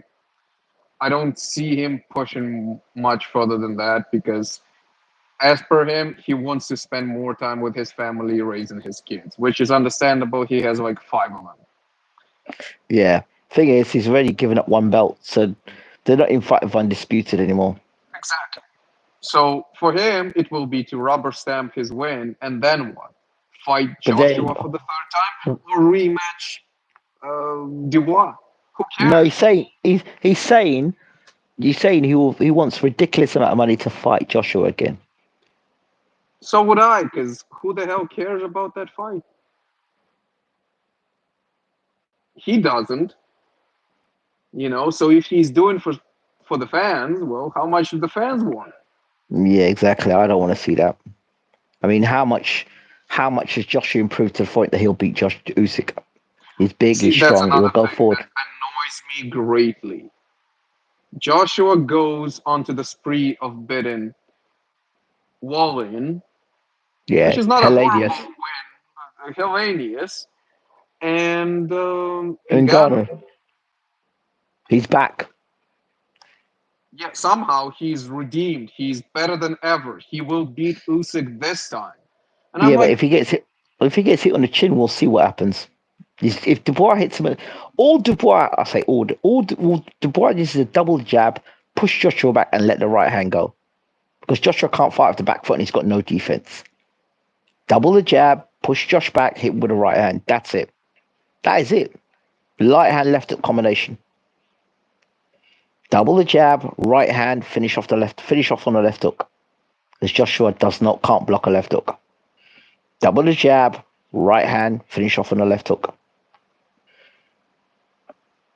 And once Joshua's hurt, like he did look how he got hit by Andy Ruiz and he got hurt by Andy Ruiz. Once he gets hurt and stumbles through the ropes, that's it. He's not coming back with nothing.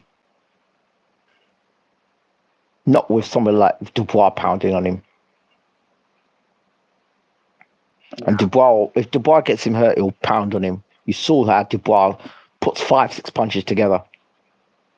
You saw what he did against Hrgovic, so. Oh, yeah, if Joshua hits Dubois with those right hands, it's over. Yeah, I guess so. But if Dubois hits Joshua with the right hand first, what happens? Exactly. And Hrgovic is arrogant. He's got an arrogance of Dubois. Up to that point, Hrgovic hadn't been knocked out. Joshua doesn't want to get knocked out.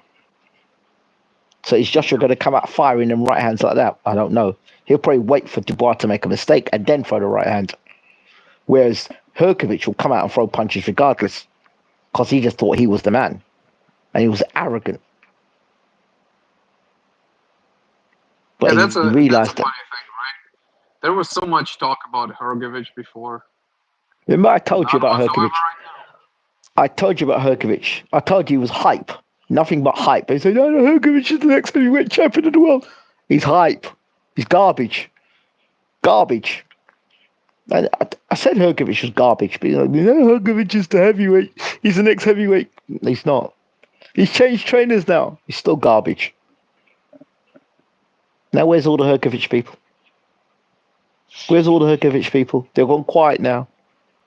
And that other big ugly idiot, where's he now? What was his name? Where's he gone now? Disappeared.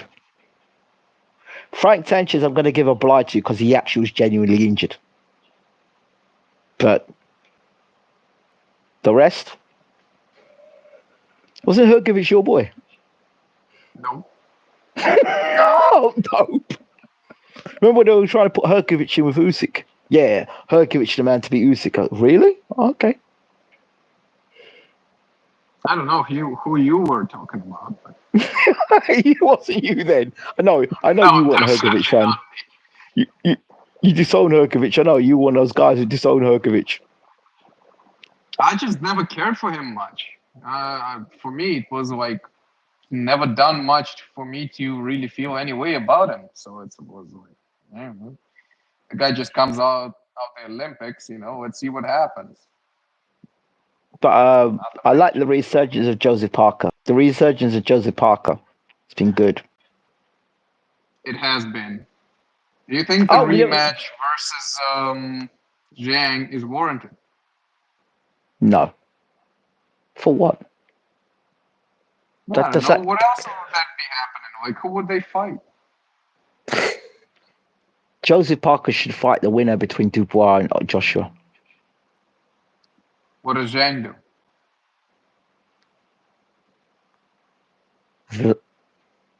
Zhang fights the winner of Fury USYK.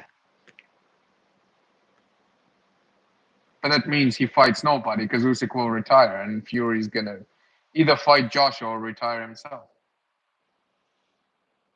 Then those belts become. That's if Fury actually. Remember the fight's in December, yeah. Is Fury going to honor his contract to fight in December, or is he going to get injured again? It's Christmas time. Is Fury going to want to enjoy Christmas with his family, or is he going to fight?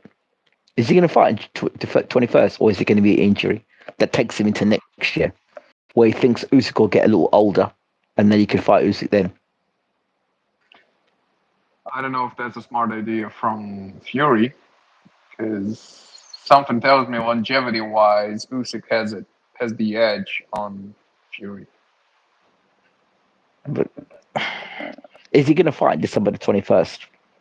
I'd be very surprised Don't if he know. does. I would suspect Turkey has some kind of stipulation about it. Yeah, I would think so too as well. That's why I said in one of my videos, is Tyson Fury checking in? He's the only fighter in the world that has to make an announcement that he's training. Hi guys, I'm in camp. I'm training. I've just had a good run now. Hi. Like, you're doing what you're meant to be doing. You're a professional fighter. Why do you have to keep checking in and telling us you're at the gym? Unless Turkey said to him, you better bloody check in.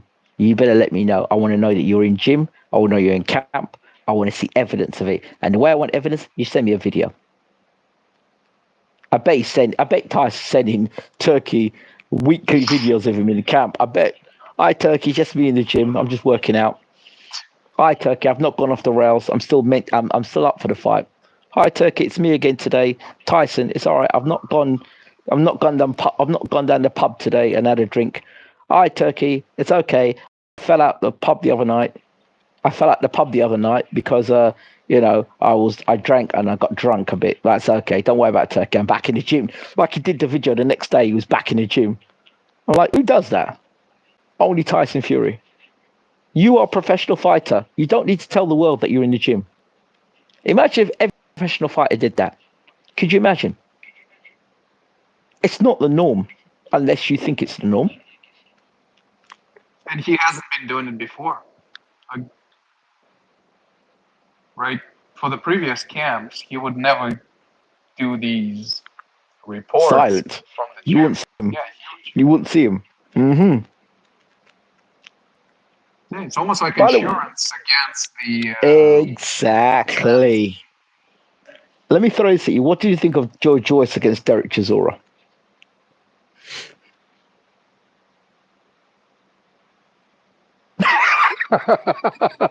You know, I feel very strange about Joe Joyce because So do I. it felt like he took off so well and then just fell flat on his face. Somebody came up with this idea that he's being punished because he beat Dubois. I don't know about that. But I was told, when Joyce was unbeaten, I was told he would fight Zhang, he'd get beat by Zhang, and then he'd get knocked out in a rematch. And that's exactly what happened. Yes. So how did that person know that? I mean, it's not hard to see how it's kind of like Joe Joyce never really progressed past a certain point. Yeah, that's because of his trainer, Salas. Right. His trainer's terrible. Salas is a terrible trainer. He has been the same for every time he shows up in the ring, and that's why he His gets beat best up. his best win was against Joseph Parker.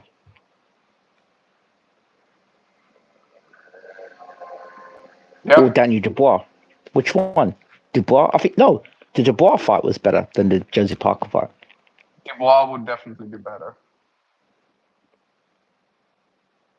But Dubois was a boy then. Dubois is a man now. Dubois not. So when he fought when Dubois fought Joyce, his balls hadn't dropped. Now Dubois got a girlfriend. So that makes a huge difference. I would suggest Hugh get a girlfriend as well. Once these guys get girlfriends, they change. So Dubois looks like a man now. He seems like a man, not a boy anymore. So yeah. Do you have any further thoughts before we close up?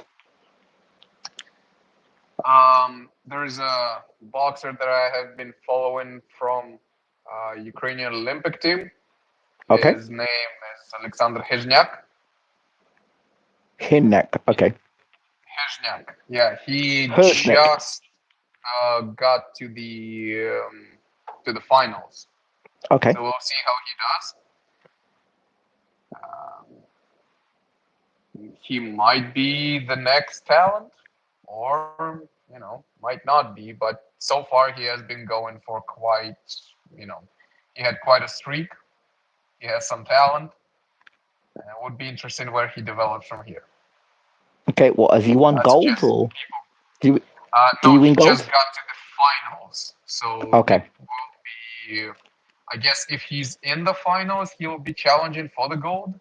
I Yes. assume, right? What weight division? What was it? 67 kilos or Welterweight. If it's 6'7", welterweight. Welterweight. Super lightweight. Welterweight division. 67. I used to box at 65.3. So I was light welterweight. Let me see for a second. Right. Orthodox amateur. Middleweight. So he boxes. Middleweight.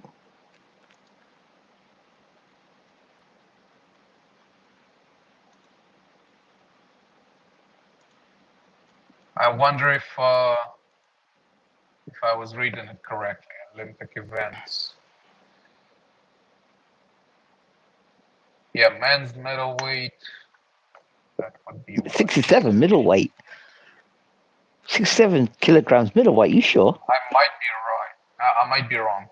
Give me a second. Isn't it 80 kilograms? For Or 75 kg? Yes. 75 kg? Because the 63.5 is like welterweight. Right. Middleweight.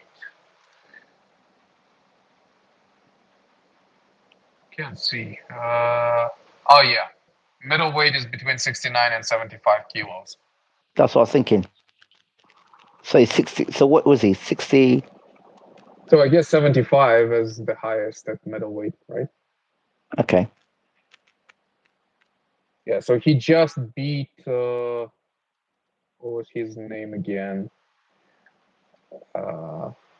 Arlen Lopez, a Cuban. Okay. Oh, he beats a Cuban. That's a good result, beating a Cuban. Yeah, and I believe he's already a bronze medalist at 2024. Okay. So I guess Hizhnak is qualifying for silver, or if he beats the next opponent from Kazakhstan, he'll be the gold medalist. Kazakhstan versus Ukraine. Yeah. Wow, that's an interesting one. Oh yeah, for sure.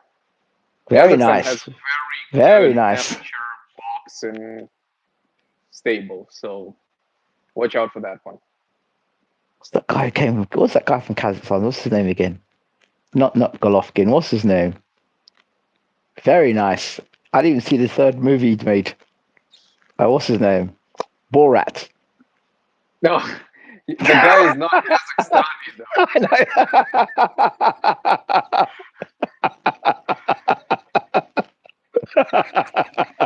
Borat. You're terrible. Isn't Borat from Kazakhstan? Was the character from Kazakhstan? The character is, yes. Yes. Borat. Yes, very nice.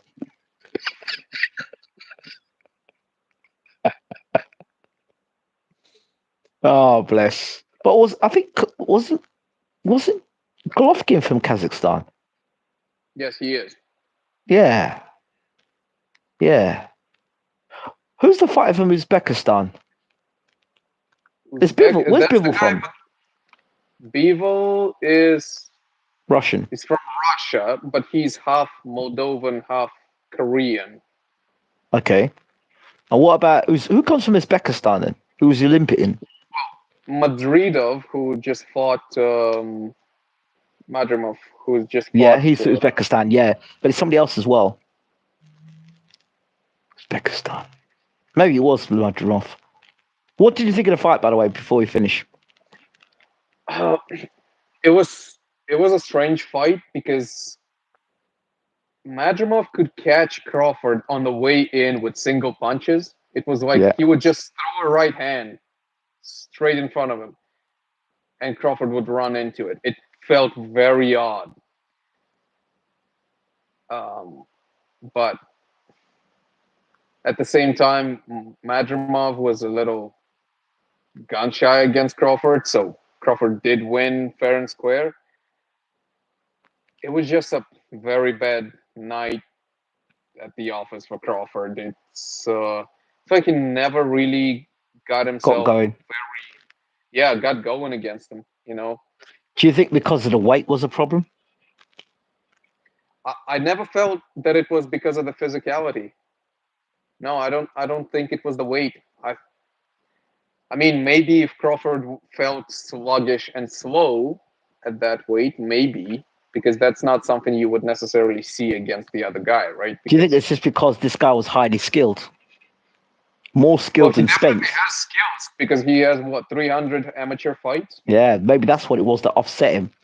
He was probably the best, most skilled fighter that Crawford had fought. Maybe.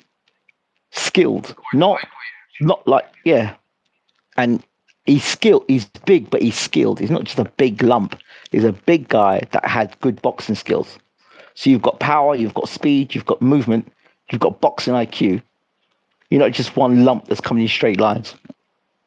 And that's offsetting the person. Yeah, so that's probably what offset Crawford. Who else was going to mention? Not only Crawford. There's one other guy I was going to mention.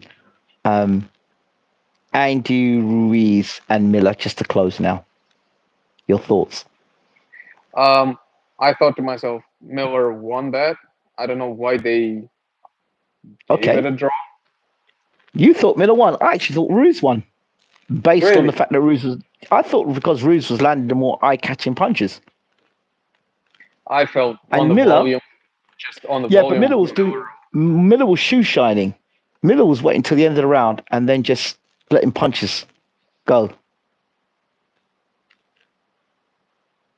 At the end of the round, Miller was doing his best work. Last 30 seconds. But throughout the rounds, Miller was doing nothing. It's in the last 30 seconds to a minute, he'd go suddenly and start throwing body shots. Shoe shining.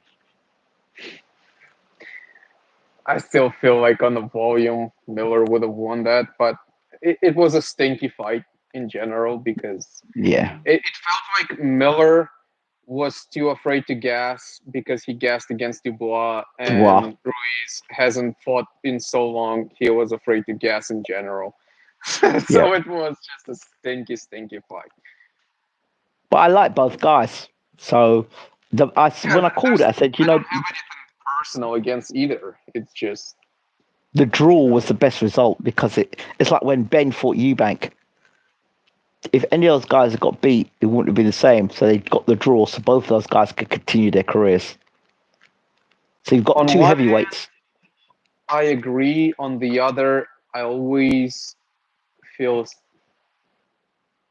kind of uneasy about draws, because if you think about it, Hunter got the draw against Povetkin as well, right? Yeah, but it's different. The money backing now is not like the money backing now wasn't there for Povetkin and Hunter. And both guys, and Miller and Ruiz, are high value fighters. Ruiz beat Anthony Joshua, so he's been a former unified champion. Miller has that big mouth, so he can sell a fight. So those are two guys, they're two characters. Andrew is the short, fat guy that beat Anthony Joshua. And Miller is the big guy that has been done for PEDs. He's the guy with a big mouth. He's the guy that just got stopped by Dubois, but he's a showman, and he's still got beef with Anthony Joshua. So you've got those two guys. They're both characters in boxing that's needed, and for this next generation, those guys are still going to be around for a little while still. I just verified something. What's that? Arlen Lopez from Cuba is a two-time gold medalist. Damn. So that's the guy who Hizhnak just beat. Well, this guy will end up your mate might end up going and becoming a gold medalist. And if he does become a gold medalist, maybe BWTM has to chase up an interview with him. Hey, you got some connections. You know, you can dial up at least a few numbers. Let's try and have a go. All right, brother. Thank you so much. Is there anything you'd like me to do? Well, I've got a few days off. Is there anything you'd like me to do with the channel in terms of sports or direction or requests? How long has it been since we got a Serenko update? I think we need to talk to Serenko. Okay, we'll grab up with Serenko. What else? Mm, Need a Bashir update. Bashir's doing interviews with everybody now. You know what we need with Bashir, though, right? It's the mind matchup. We need Bashir to take his mind up against some different fighters. Like who's against who? Because it's been a while since he Did that. paired different fighters from different eras and gave us his assessment. Yeah. Now that Fu's been beaten the way USYK did it, it will be interesting. Yeah, definitely. All right. Thank you so much. It's been great catching up with you. And it's good. This time, cricket tends to take me away for a while, but now it's good to be back before I start my new job in a couple of weeks. I start my new job. So I've got a couple of weeks of rest, and then I start my new job. So. Oh, enjoy that. Life is good, you know, progressing through life is good. Absolutely. It's good to see you looking so well, my brother. Thank you. Nice to see you too. You too. Thank you for coming on, and we'll do this again pretty soon. Probably get this one with Bashir next time. Everybody who's been watching BWTM Sports, this is Eugene, my brother, and our Eastern European correspondent. This is me from BWTM Sports. We're out. Thanks for watching.